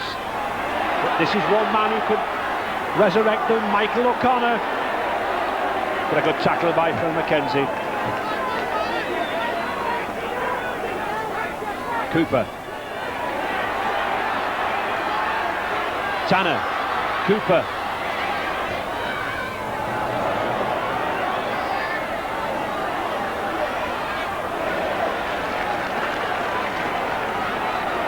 think St Helens in the final analysis, Peter, know there's not sufficient pace out there to do the 50-60 yard run, is there? No, they can't go the length of the field, right? They've got to get men onto passes and do it collectively.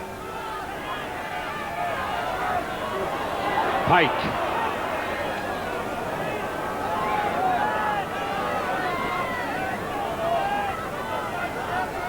Just less than 2 minutes. Widnes will want to hold on to this ball. Will play, the 6 tackles out. Well, oh, he's given a scrum and a penalty. A decision not relished by Tony Burke, but there's no point arguing, I don't think. The referee's in charge. He adjudged that the ball was wrenched out of the Widnes lad's hands.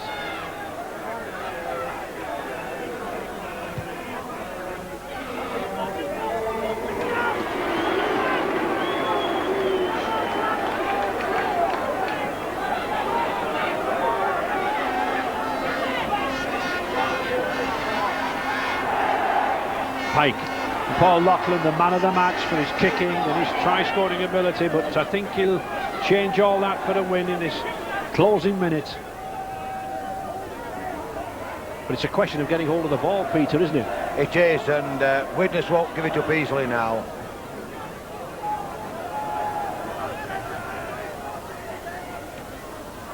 Richard Ayres.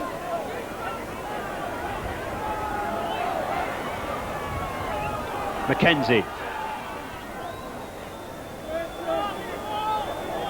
Widnes quite content now in the dying seconds of this match just to hold the ball, take it away from the Yatin half-back position. 30 seconds left. I think they know that Saints would have difficulties going 75, 80 yards. An attempted drop from Tate. No, just to the left, but well worth the attempt. Keeps the pressure on St Helens, 20 points to 18.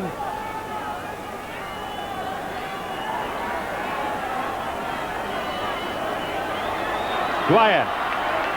Got to keep this ball moving, St Helens. Seconds ticking away. 40 minutes are gone, we're into injury time. Haggerty. Loughlin. The man of the match now then. Can he produce some magic? Oh, this is better. Holding.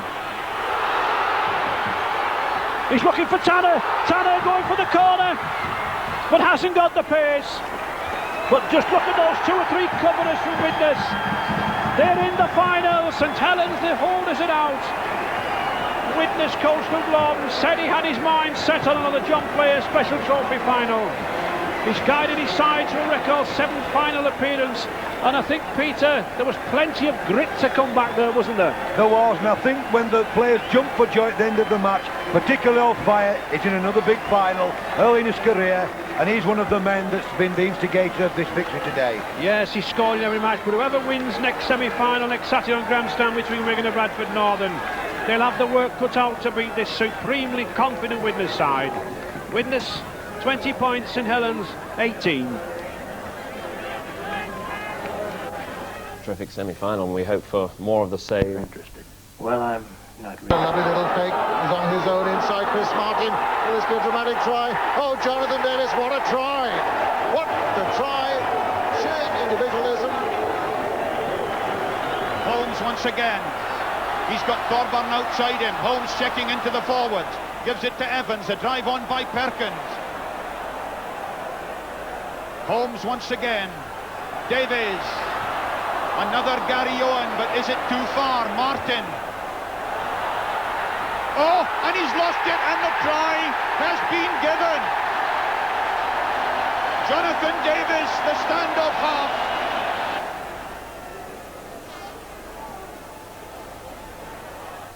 Oh, good reverse pass, Jonathan Davis. There's that acceleration. Very, very quick. Back goes Derek White. The try is scored. Wonderful try by Davis. Can you believe it? 20 points to 19. Scotland lead. Norshire had dropped back, but he was thwarted by White. Out to Davis. Davis the drop goal. It looks a bit boozy, but it's there. Jonathan Davis' 11th drop goal for Wales. To the last minute, bit of injury time to to go as Robert Jones feeds again. Jonathan Davis, the drop goal once more. Is it wide? That arm is raised, and he's done it again. Gnoyak with a feed deep inside the Bridgend 22. Jonathan Davis, will he go for another dramatic try? Oh, it's a textbook try, and exactly the same type of try that he scored against Bath on his own. Ar maswr ai taclo dde, os sylwch chi, John Acquaio, maen nhw'n dal I fynd. Mike Griffiths yn twrio, yn ceisio cael cais, megis Carwyn Davies ar ei gap cynta. Mae'r bel yno, Robert Jones nawr. Mae'r llinell I gyd yno. Jonathan Davies I hunan, yn dawnsio, ag yn cyrraedd. Mae Cymru lan at 10, a'r captain sydd wedi cael yr ail gais.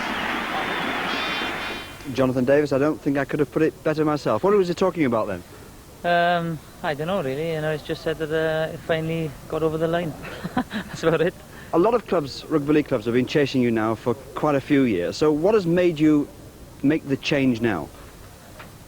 I think I was very impressed with the approach from Widnes with Mr. Doug Lawton, and I did ask around before I did sign, like David Watkins and a couple of people, to make sure. I knew they were a good side anyway, and we've got some great players at the present time, and the timing was right. The offer, we agreed on an offer, and I just signed. There is a trend, it seems, in rugby union at the moment for quite a few players like yourself to come and join rugby league. Now, in the past, perhaps it's been towards the end of a person's career in rugby union. Is this trend going to continue? Do you think more and more people are going to join the professional game now? I think it's the marketing has improved a hell of a lot in league, and a lot more people in Wales watch the game, and a lot more interest in it. I think like lately is Adrian Hadley, David Bishop, Gary Pearce, Stuart Evans. I know myself, I think people are more aware of the game, and maybe that's where the interest is getting greater in Wales. But is there also a disillusionment with the way that rugby union is played down in Wales? Because you have been quite critical of the style of play in the past, haven't you? Maybe things aren't going too well at the moment, but I think with better communication between administrators and players, and better marketing, things can improve there. Was the defeat against Romania the final straw for you? Didn't help matters. I took a lot of stick over that. I know I didn't play well, but I think the stick should have spread across the whole WRU. I've got to ask you, do you feel that Welsh Rugby Union is going to be in the doldrums for quite some time to come? Because rugby union commentators have said that your defection to rugby league is the final straw as far as they're concerned. No, I think the game is bigger than any individual, and like I said, if they just get hold of the game with a scruff of the neck and shake it up, I think that there are a lot of talented players in Wales, and I know if all the public get behind them, they can do well in this year's Five Nations. Now, you've probably read all the newspaper reports. Some people are saying you're not tough enough for rugby league. How do you react to that? Well, like I said, Doug Lawton's got confidence in me, and Jim Mills, so nobody knows about toughness, and Jim. So if they've got confidence in me, I hope to repay them. I understand Jim Mills was one of the deputation from Widnes who came down. You couldn't possibly refuse him, could you? Well, how can you say no to Jim, Are you looking forward to your debut? Because that's going to be next week against Salford. Well, they haven't told me definite I'll be playing. They've got such great players at the moment. It's going to be very difficult to break into the side. As long as I'm a part of it, I'll be very happy. We'll see how training goes this weekend, and decision will be made after that. Now, you're going to be a marked man. Everyone's going to want to clobber you if they possibly can. Yes, I accept that. It's a mark of respect, maybe. Hopefully I can earn respect with my own players first, and then the opposition. But then again, if they all come and try and clobber me with the talented players in the Widnes side, they can score. Does that worry you at all? Because clearly you're going to be under pressure straight away. People have been hearing about the big money signing that you are. Do you think that puts you under added pressure? Yes, there is a lot of pressure on my shoulders at the moment. But one thing I'd like to say is the figures being thrown about are totally ridiculous. If somebody offered me 250,000, like David Campese said, I'd sign right here. But it does add extra pressure. But hopefully, it's only a game after all. I've got to accept it and play my part in the Widnes team. Are you going to find that you're going to be cold-shouldered when you go back down to Wales? Because in the past, that seems to have been the case. No, I think, like I said, there's more interest in the game, and there could be a couple of my villagers coming up to watch next week. When I go back home, I'll be training with Union players, hopefully, like Stuart Evans has done lately. So, they can go anywhere they want to these days. Well, Jonathan, it's great to see you at the game. Who's going to win this afternoon? Well, hopefully widnes, you know, but I hope, you know, some great players playing, and the weather hasn't helped the case here, but I'm sure it'll be a great game. No, we'll blame you for the weather. Yeah. Welcome to the game. Thank you very much, Jonathan. Cheers, thanks Bob. very much. We'll be hearing from Jonathan Davis during the course of that JPS Trophy final. Jonathan Davis has moved to Widnes, momentarily upstages even Big Frank in his American dream. Frank Bruno thinks he can do it, and it's a sense won't have Jonathan. Union has made a winning debut for Widnes. The former Welsh captain came on as a substitute to help his new team to an emphatic victory over Salford by 50 points to 8. It's not quite Cardiff Arms Park, but the Norton Road ground is now home for the most highly publicised substitute in rugby league. While Davis was making his way to the bench, his teammates in the white shirts were making do. And there was a glimpse of what's to come, a Davis run which so nearly ended in a try, but he was just caught by a chasing Salford player before disappearing behind the cameraman, following his every move. Here's Mark Austin. Jonathan Davis made his rugby league debut in front of a capacity crowd at Widnes this afternoon. Davis came on after half-time when Widnes were well on their way to victory over Salford by 50 points to 8. But he made his mark and was pleased with his first taste of the professional game. The conversion course to rugby league had lasted just a week. Today was when Jonathan Davis had to go out and prove himself. Any nerves at all? Yeah, slightly. Natural. Smashing well. The big crowd was swelled by an army of newsmen. They all spent the first half watching Davis, watching from the subs bench. What they saw was a typically hard league match with Widnes easily the better side. By the second half, the match was won, and it was safe to give the new boy his chance. He didn't quite set the game on fire, but considering the occasion, his performance was impressive. There was just one flash of the brilliance that Wales will never see again. It ended with a violent shove into touch, which he shrugged off like a hardened pro. There was even a touch of the unorthodox, which almost came off. Davis took another crunching tackle, but at least it helped a fire to the line. At the end, the new star was mobbed by a crowd completely won over. His future is looking assured, if the fuss ever dies down. The publicity's been incredible, and you know, I'm a bit sick of it at the moment. But now it's all over. I played my first game. I'm looking forward to the rest of the season. Feel a rugby league player now, do you? Not yet. You don't have to get in there like I'm a part of a good side. Peter Staunton, ITN Sport, Norton Park. Problems for Widnes today in front of a capacity crowd. The former Welsh captain had a winning start to his professional career, coming on as a substitute as his new club overwhelmed Salford by 50 points to 8. It's not quite Cardiff Arms Park, but the Norton Road ground is now home for the most highly publicised substitute in rugby league. While Davis made his way to the bench, his teammates in the white shirts were making the game safe. One of those possibly under threat from the new arrival, Tony Myler, was also making a point, scoring a well-worked try. The star of the show came on in the second half. He's already a favourite with his new people and was soon getting down to his first tackle, a chore he's not over used to. And there was a glimpse of what's to come, a Davis run which so nearly ended in a try, but just on his heels was a Salford defender, and of course the cameraman who'd been following his every move. Nothing surprised me really. I didn't know what to expect, so I just got on and took things how they came. Nervous, yes, I was nervous, very nervous. The important thing was he came through in one piece. The costliest player in the game attracted a capacity crowd. So far, at least, he's proving a sound investment. Jonathan Davis giving them a run for their money. That's the news this weekend.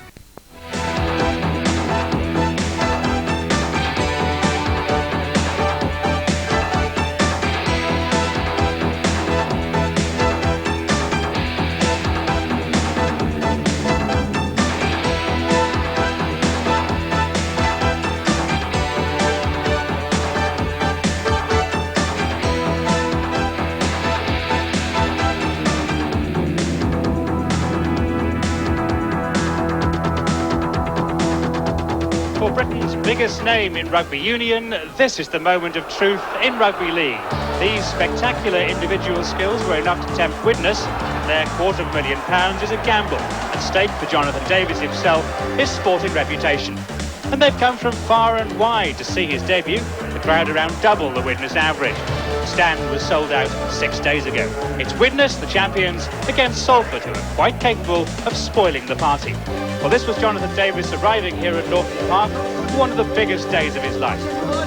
Any nerves, Jonathan? Any nerves at all? Yeah, slightly. Natural. He follows in a distinguished line of Welsh rugby union stars who've chosen the road north. A pioneer along the way was Lewis Jones. It's 37 years since the great man came from Llanelli to Leeds for the princely sum of £6,000. And he set a high standard for others to follow. But in David Watkins, Salford unearthed another genius. It took him, though, a year or two to adapt. He's now in our team, of course, and we've cut his hair a little. Another Llanelli man who came north, Gary Pearce, also found the early going tough in rugby league, but as any Hull fan will tell you, he's found the secret now. And opposing Jonathan Davis today, Adrian Hadley, a flying winger who carried all before him at Cardiff, but at Salford he's still learning. So if these big names found it hard to adjust, what price Jonathan Davis, a slight, shy man in a strange new world? One man perfectly placed to judge is David Watkins. David, has he got what it takes? He's got speed, class, arrogance, and he can tackle despite what people might think. It's a good team he's joined, a communicative coach. I feel he's got all the ingredients for a successful transition. The game should reveal it all. The Widnes fans will be hoping so, and I'm sure everybody else will as well. Kevin Hilary seems to have forgotten that Salford have played in this match. Yeah, it suits us. Just have phone calls from Wales, New Zealand, Australia, Scotland. What we're going to do about Jonathan Davis. And as far as I'm concerned, never even thought about the guy. You know, he's under enough pressure. And he's signed on now as a professional rugby league player. And it's up to him to get out there and prove he's worth his money. And we'll just be playing a normal game. And whether it was Jonathan Davis or Hercules, we'll still be doing our own thing. Well, the championship table underlines how much both teams need to win today. The champions Widnes just 3 points off the lead, and Salford with a chance to go fourth. But for the fans, Jonathan Davis is the attraction. I think it'll be very hard to catch him. The first one might miss him, but the others might clobber him a bit. But we'll have to see.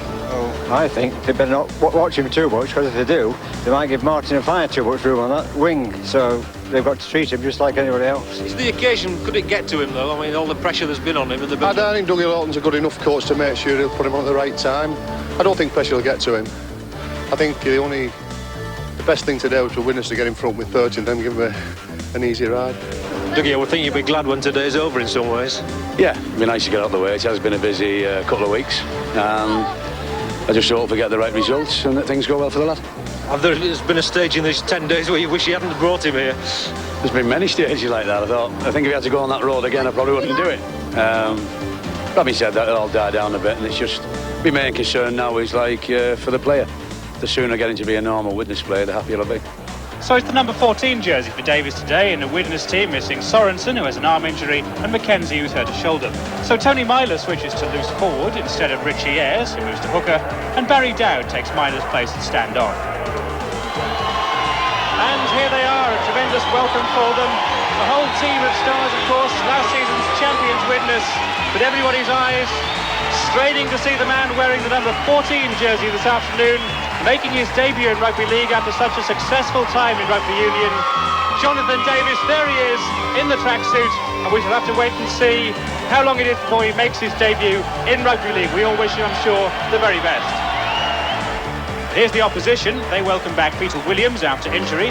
Ian Gormley is preferred to Mark Moran at hooker, and Tony and Mick Worrell play at the same side for the first time this season. What a chance for Salford to shine on this very public stage at Norton Park. Just a quick word about a competition later in the programme.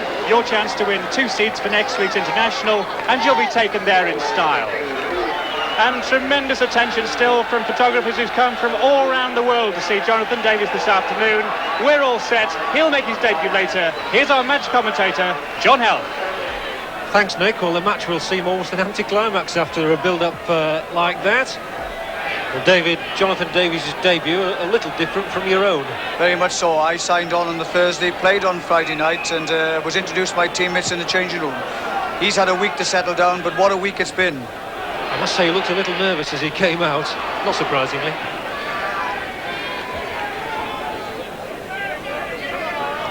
So the action's underway, and everybody can concentrate on that, and the ball immediately lost by Coloto.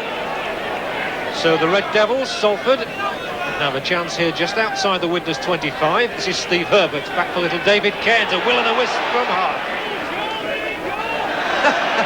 And he's been dragged along by the collar by Joe Grimmer. Paul Shaw. So many good players on the field here today. Well, there is, you know, the eyes and attention of the whole world is in sport, the media, and it's as much for Salford to knock Widnes off their perch as it is for Widnes really to establish a good game for Jonathan. Herbert knocked the first man away.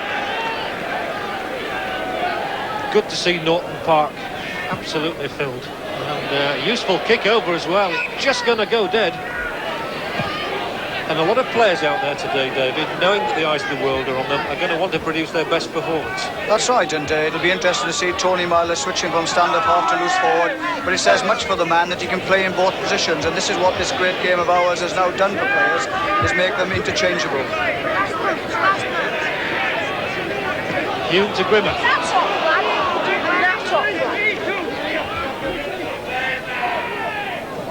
And the Fire still hasn't had a feel of the ball. This is sprightly. It wasn't a good ball though. Snaffled by Braga. Cairns cut inside of Fire. Wright had to go with him. You already get the feeling Salford want to play their part in this occasion. Well, I think they've got to play football. Points are important to them in the first division, and today is no exception. And they'll want to spoil everything that Jonathan Davis thinks is going to come good for him. Sure, lovely skipping run from the Australian, and back inside here to Adrian Hadley. Hadley's 10 yards out. Enterprising football here from Salford. A lot of it centred around their halfbacks, Shaw and Cairns, and that is Shaw. Misses out Cairns this time, and that was all right because it came off the boot of Horrow. But it was on the 6th tackle, and Widnes survived that one.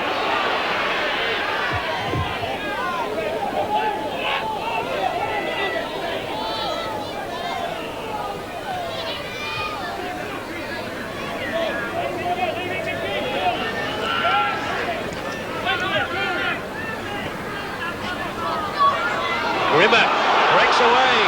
Oh, and he's still going Grimmer. He's got a support from Tony Myler on his right. A Fire's coming up as well.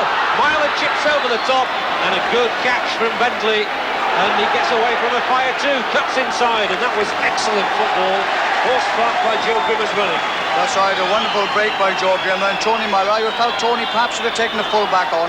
He was looking to kick it over the top for the Fire. But Widnes have the possession again with Tate storming into the attack. David Hume. Reverse ball here for Dowd. You thought he saw a gap and it wasn't there. Hume, inside is Myler. Oh, and well got out of the tackle by Myler as well to Ayres.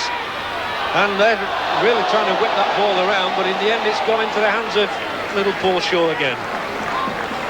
A little bit of over-keenness maybe there.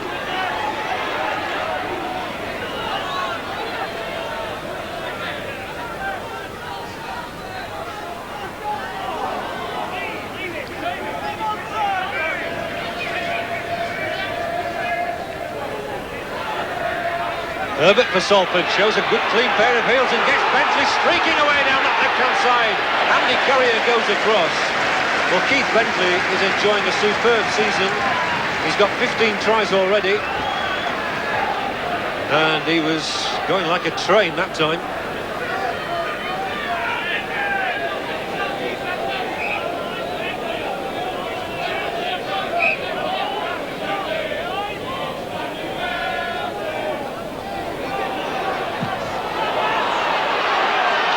Good long kick again, and a Fire streaking towards the ball. Gibson goes back. Oh, makes a slip. The Fire's got a chance here as he hacks ahead, and the Fire surely is in for a try. A disastrous mistake by Steve Gibson.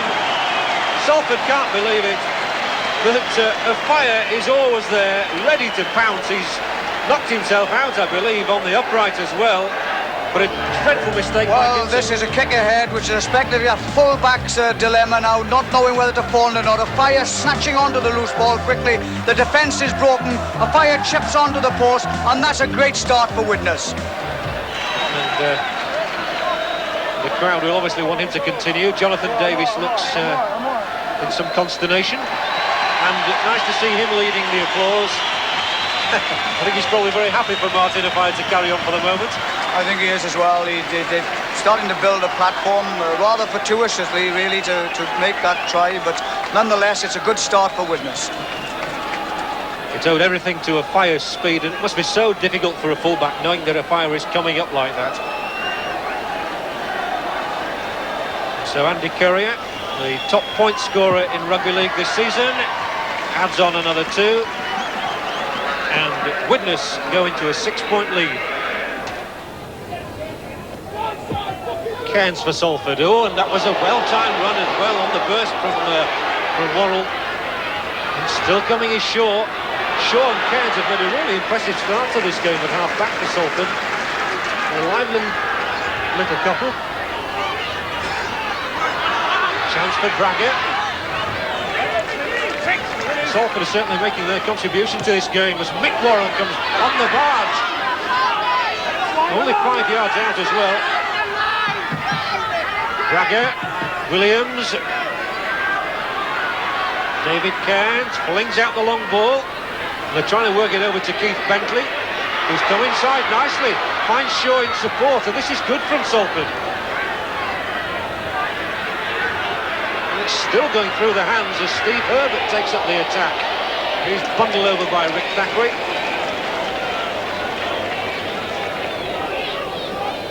But that's the handover. But that was good play from Salford. Yes, there's no question in their commitment and doing well. They are creative with halfbacks. It is important if both halfbacks are playing really well. They can set up so much play as they are the links between backs and forwards.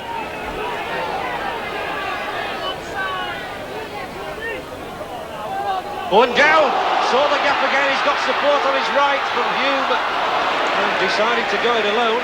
Well, he might have been better giving that ball to David Hume. However, Coloto's here for Widnes. And they have so much speed when they get cut through the middle like that.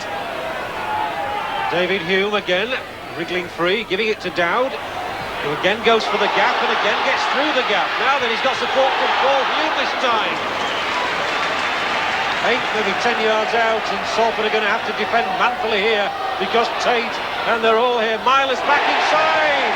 It's a try, all right, for Grimmer. Excellent play from Widnes. They really priced Salford open that time, and it was a doddle in the end. Well, perhaps it's their directors, and they've just missed one opportunity, but when Widnes move forward, they go straight, and that's important. Look how the prop comes onto it, Grimmer. A fine-tuned pass from Tony Myler, an easy try, and that's put them on top. 10 points up, and Joe Grimmer's second try of the season. And Andy Courier will be thanking these fellas for putting the ball down between the sticks, because they're leaving him easy tasks here.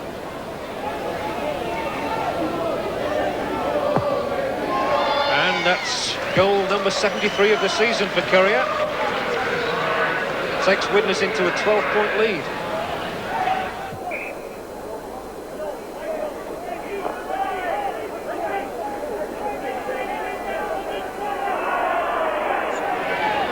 Widnes have made the more errors so far. Twice as many as Salford, but that's probably because they are throwing the ball around. Well, that was odd. You can't do that there here, says the referee.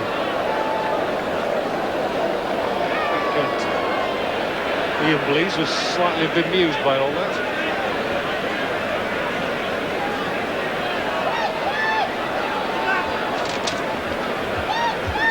Ten minutes from half-time. Tate puts boot to ball. And a chance now for Widnes. So they have the possession. And the little tap here just outside the 25. O'Neill and Grimmer. Grimmer it was who came onto it. Grimmer's run very well today. Ayres. Myler. O'Neill. Oh, and O'Neill. O'Neill sprinting for the line, and that's a super try from the prop forward. Well, it's not often you see a prop forward going in at speed like that, but Mike O'Neill there, well, he was swiftness itself. Well, Widnes have made some mistakes, but Richie Ayrshire throws the ball inside. An intricate move with players going all over the place. But when McNeil catches this ball, he breaks the defence by running straight, and nobody can hold him because of that reason. What a good try.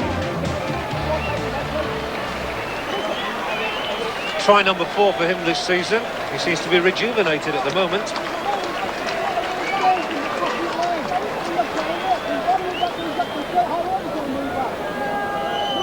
And Widnes are trying to take this game beyond Salford's reach in the first half.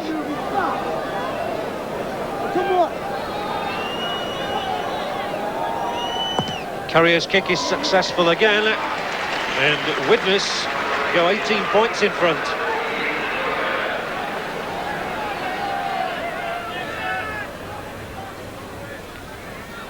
Five minutes from half-time. Very strong tackle there by Dowd. Made Cairn stretch, but Shaw's there. So is Braggett, and now Hadley runs straight into a fire, but his strength carries him a few extra yards. Adrian Hadley. Salford have shown some enterprising work in attack. It's just been their defence which has let them down, and Shaw shows more enterprise here. Peter Williams makes a dash for the line. Horrow joins in. And that was much better because of the long ball thrown out by Shaw. Keith Bentley's come in field, and again it's a long one. Herbert, the little chip through, and I think Herbert might just... Oh, I thought he was going to get there. Wright ran him out of it. But they do look capable of scoring tries. Well, that was much better. The long ball then, and Peter Williams running onto it on the burst, took him through the initial stages of the defence, and they were unfortunate not to score then in the corner.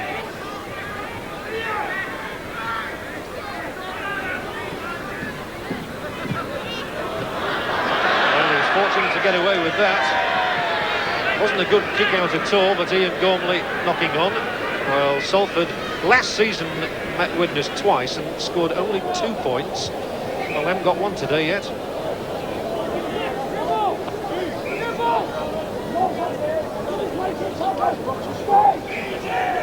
There'll be a penalty here because that was fielding by David Hume. So Salford do have a chance to get themselves 2 points.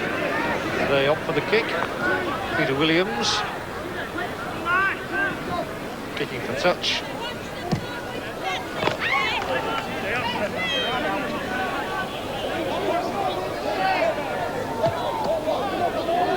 Cairns for Worrell.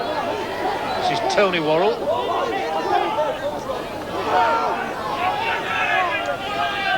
Well, Salford probably deserve a try for all their effort in this first half. Shaw couldn't quite conjure one there. Cairns, again he's involved with a huge ball out, and surely has to be a try here, and there is indeed, and it's Peter Williams who's over, Bragger putting him in, and Salford have merited that try. Could have been a dangerous one. Thackeray almost intercepted it, but Salford are on the scoreboard. Well, they knew they had to score. They put in pressure now on the Widnes defence. They're 18 points behind. They move it about. Kearns does the loop around, a long ball over the top, and this is where it's different. Takes it on the burst, pushes off the tackle who's come up too quickly, Thackeray, and draws his man perfectly. Tate can do nothing about it, and Peter Williams goes over.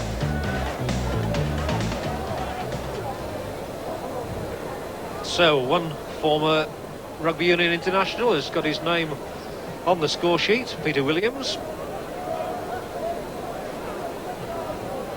Can he convert his own try? Of course, Salford without their most regular goal kicker this season, Peter Brown, who's suspended. So the captain has the job today, and left-footed, and it's a bit of a flapper really.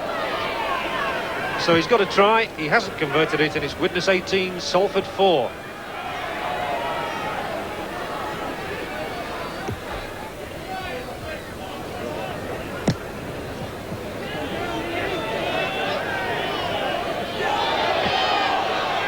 And there's only a minute to go to half-time. And then you can be sure that all the crowd during the interval will be talking and saying, now is this the time we're going to see Jonathan Davis? One fan actually said it'd be rather nice from Widnes' point of view if they could be 30 points up and then bring him on. Well, it would be nice. He's got everything in his favour. He's got a Widnes side that's playing quite well. He's, as I've already said, the coach is good. He'll be well looked after, and I'm sure all the fans are now waiting for him to emerge from that bench. Williams, a chip, but it's gone straight to Courier.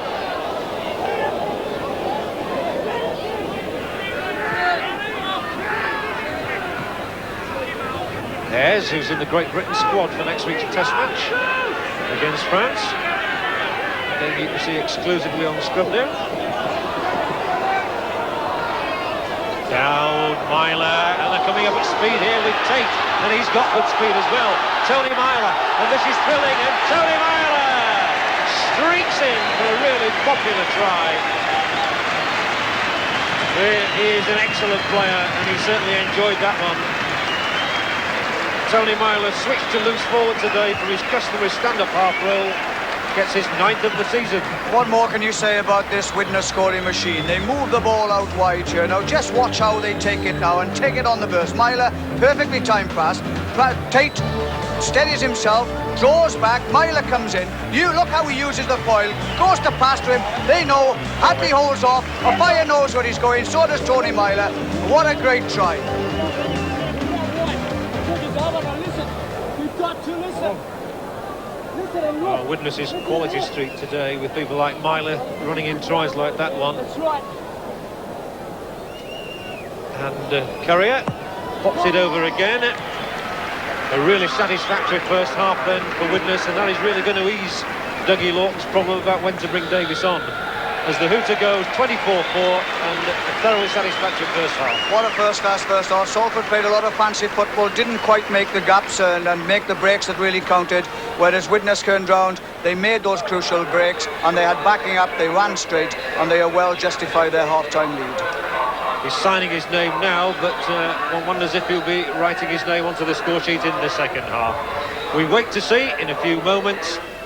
Half-time is Widnes 24, Salford 4, tries from Fire, Grimmer, O'Neill and Myler, against one from Peter Williams.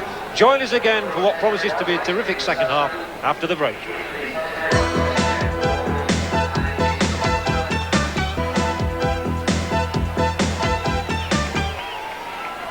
Welcome back to Norton Park. All eyes on the tunnel to see if a certain gentleman wearing a number 14 shirt emerges. Haven't seen him yet, but everybody looking for Jonathan Davis, and Dougie Lawton said before the game it was entirely his decision as to the right time to bring his man on. And it doesn't look as though Davis is going to be playing at the start of the second half. In fact, he's not. There he is again, wearing a huge grin. But I'm sure he knows he's going to get a taste of the action at some stage.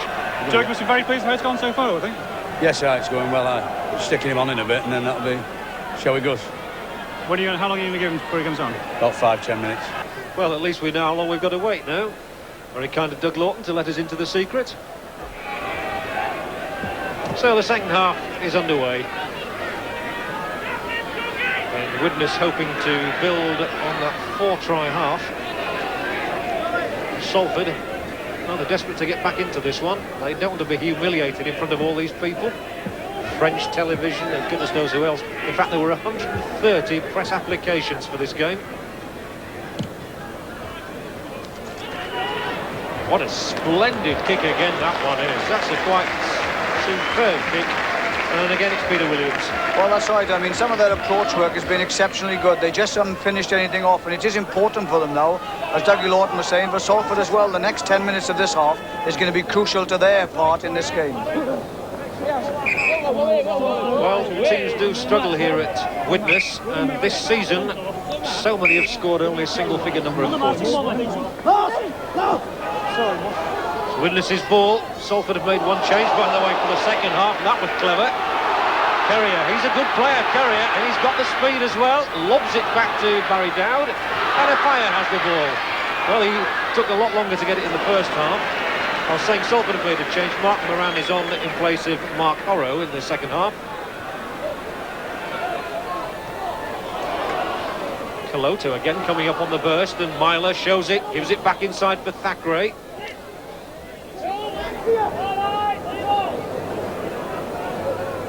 Hugh Finding Grimmer, one of the try scorers in the first half.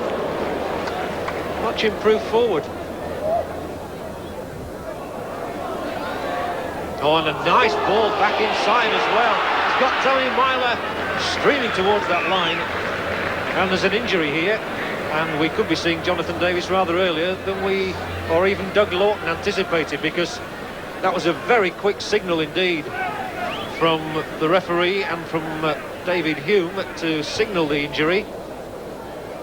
Yes, the ball coming quickly here, and Richard Ayres takes the man out, half tackled and held, throws it inside. Tony Myler now looking for the gap, streaks in between it, eludes one tackle, and is pulled to the ground rather quickly, down on his ankle. It looks as if it's come over on his ankle, and it looks pretty serious.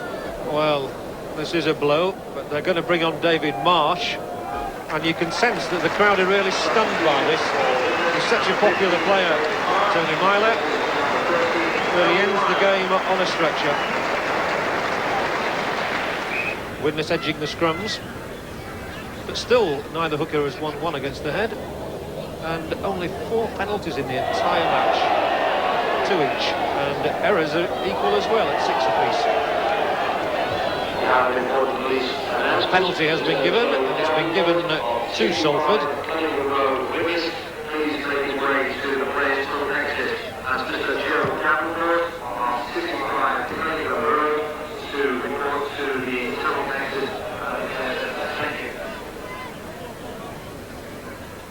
Herbert's the first man up.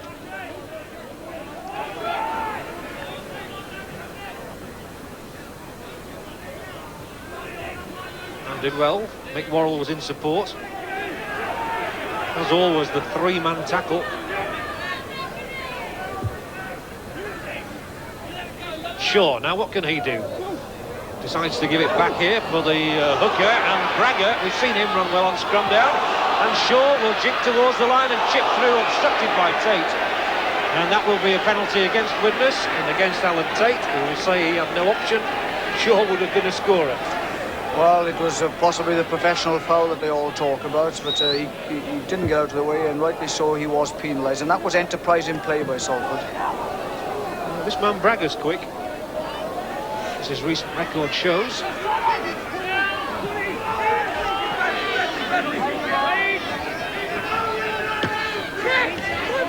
Lees.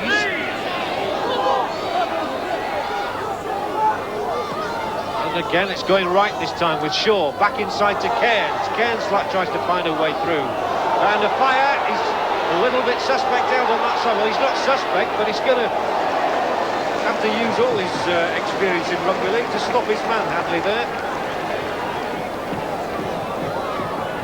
The word I was looking for was exposed down there, because he had 2 men coming up on him.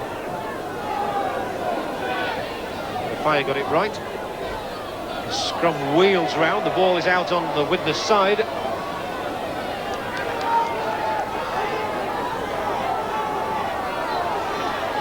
He's a big lad, is this David Marsh.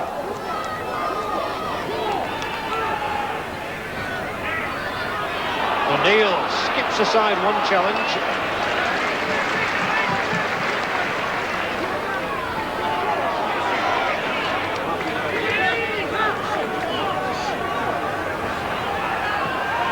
This is good, and Dowd gives it back inside, and Carrier has support with Thackeray.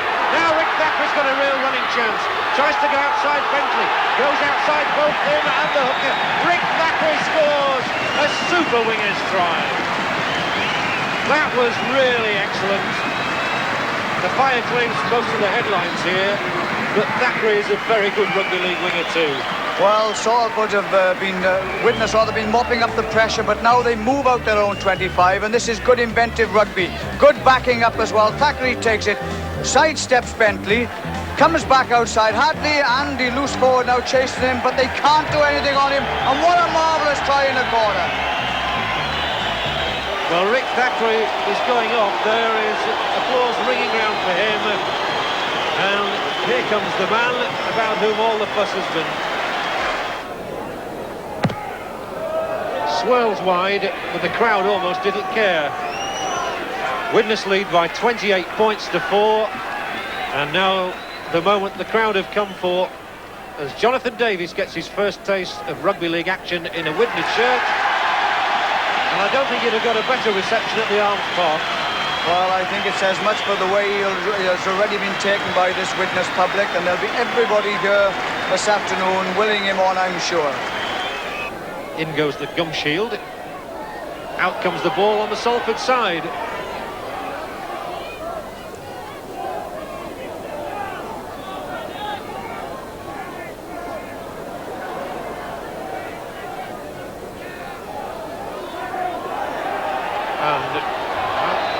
Didn't quite get in his first tackle there. So distracting almost to everybody else. Everybody's looking at Davies while the play's going on elsewhere. Well, it's so difficult. You're like a chicken without your head for some time. You're just looking where to go. You don't know what to do, and you're relying on your teammates to tell you. It's a very, very difficult and trying time for him. And Williams, who's gone through exactly that experience, puts the ball out this time. So there'll be a scrum right on the 25.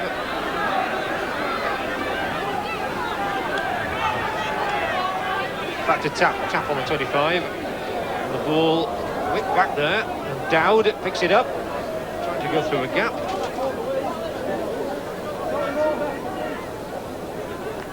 David Hume, he does spot a gap. Still look to get the pass away too. Now they're coming for Hume. Looks like two more important championship points here for Widnes, who started the day 3 behind the leaders Castleford. And the fire's come, and the fire comes into the action, and you don't stop Martin de Fire. Well, they've come to acclaim a new hero, but de Fire's not going to be out in the spotlight for very long. Well, what happens here? All eyes on Jonathan Davies, and Martin de Fire, you watch how he slips into here. Him goes, takes his man out, slips the ball, and who should be on his shoulder? Martin de Fire. Everybody, eyes all looking for Jonathan Davies, but this guy knows he's as big a name, big a star. I can tell you, I can do it, and he can do it.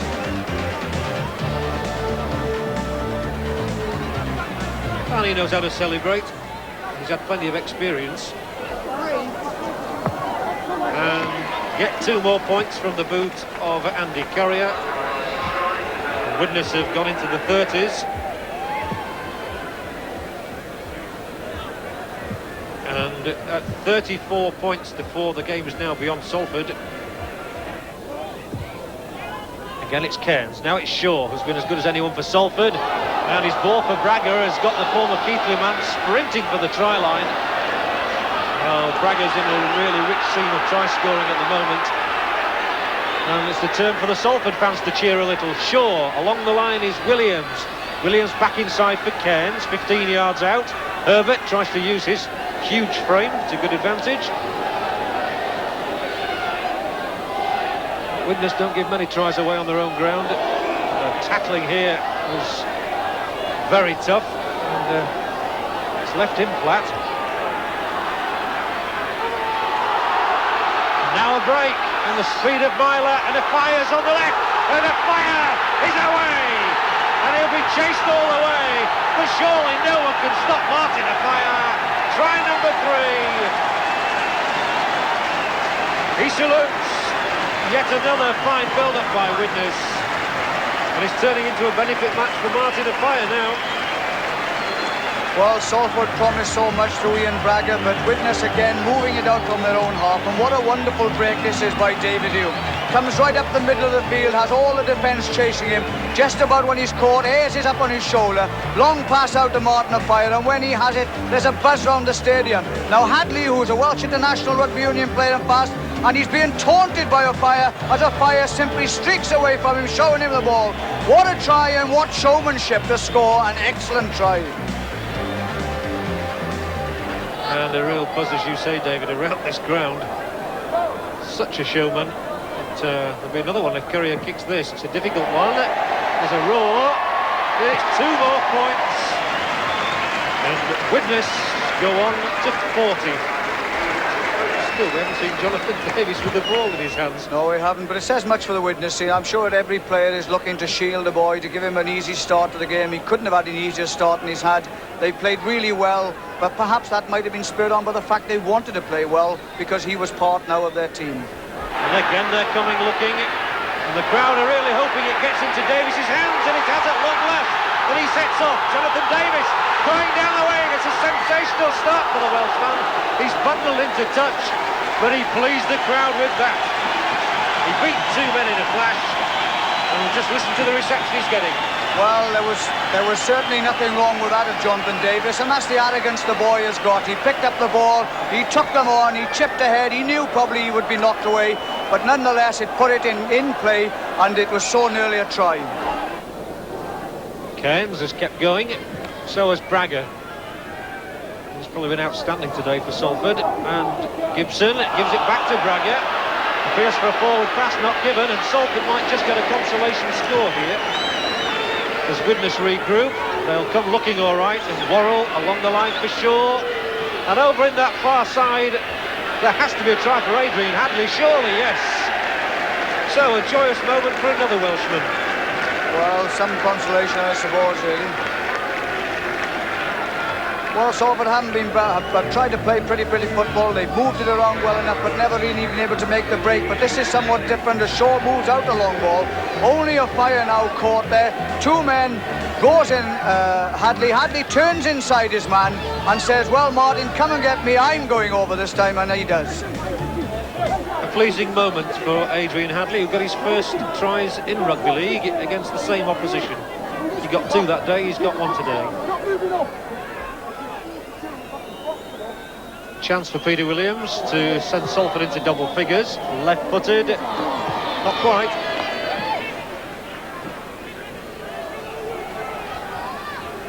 So 40 points to 8 is the Widnes lead.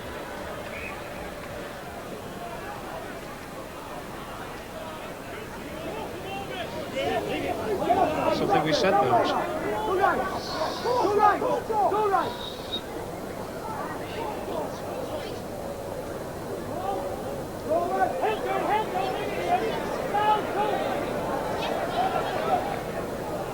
Hume. 2 Humes together. Here's David Hume. And again, lurking menacingly over on that far side is the huge figure of a fire. But it's being brought right now.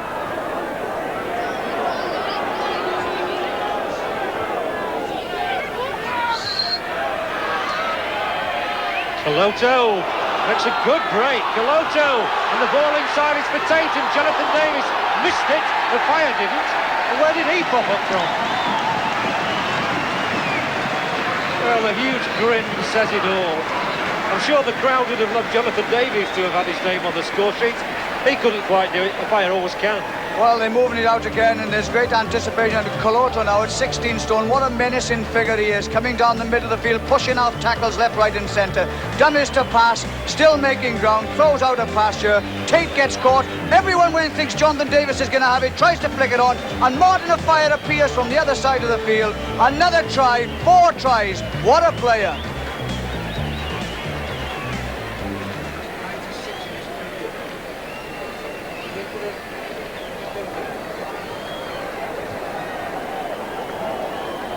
Another difficult kick for Andy Currier.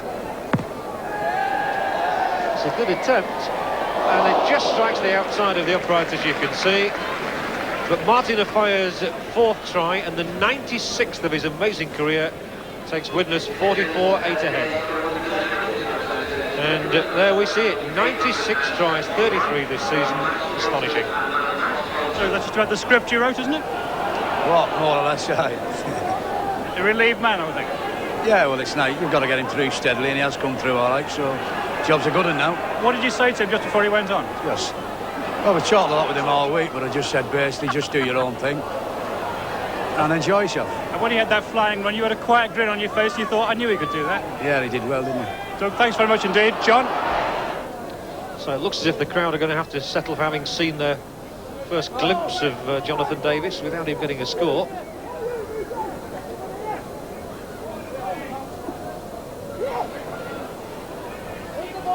But with Tony Myler's injury. It just shows how useful an acquisition he is, another standoff half. That's right, they will have come here today, they would have seen some of it, they would have had a taste of it, and they now know that they can expect more, and that'll only bring them back in droves. And Braga again goes well. Oh, Braga is an exciting runner, and he must be the sniff of the season at £20,000 from Keighley. Well, he's really played well, he's ran straight, he's passed out passes at the right time, he's done everything right.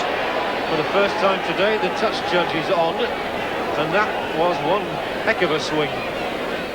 Well, here we are, Braga's just made a pass, and he comes in, and this really was a high tackle right up the top, and he will be talked to. I'll be very surprised if the referee doesn't do something then, but Mark Moran has really suffered as a result of that head tackle.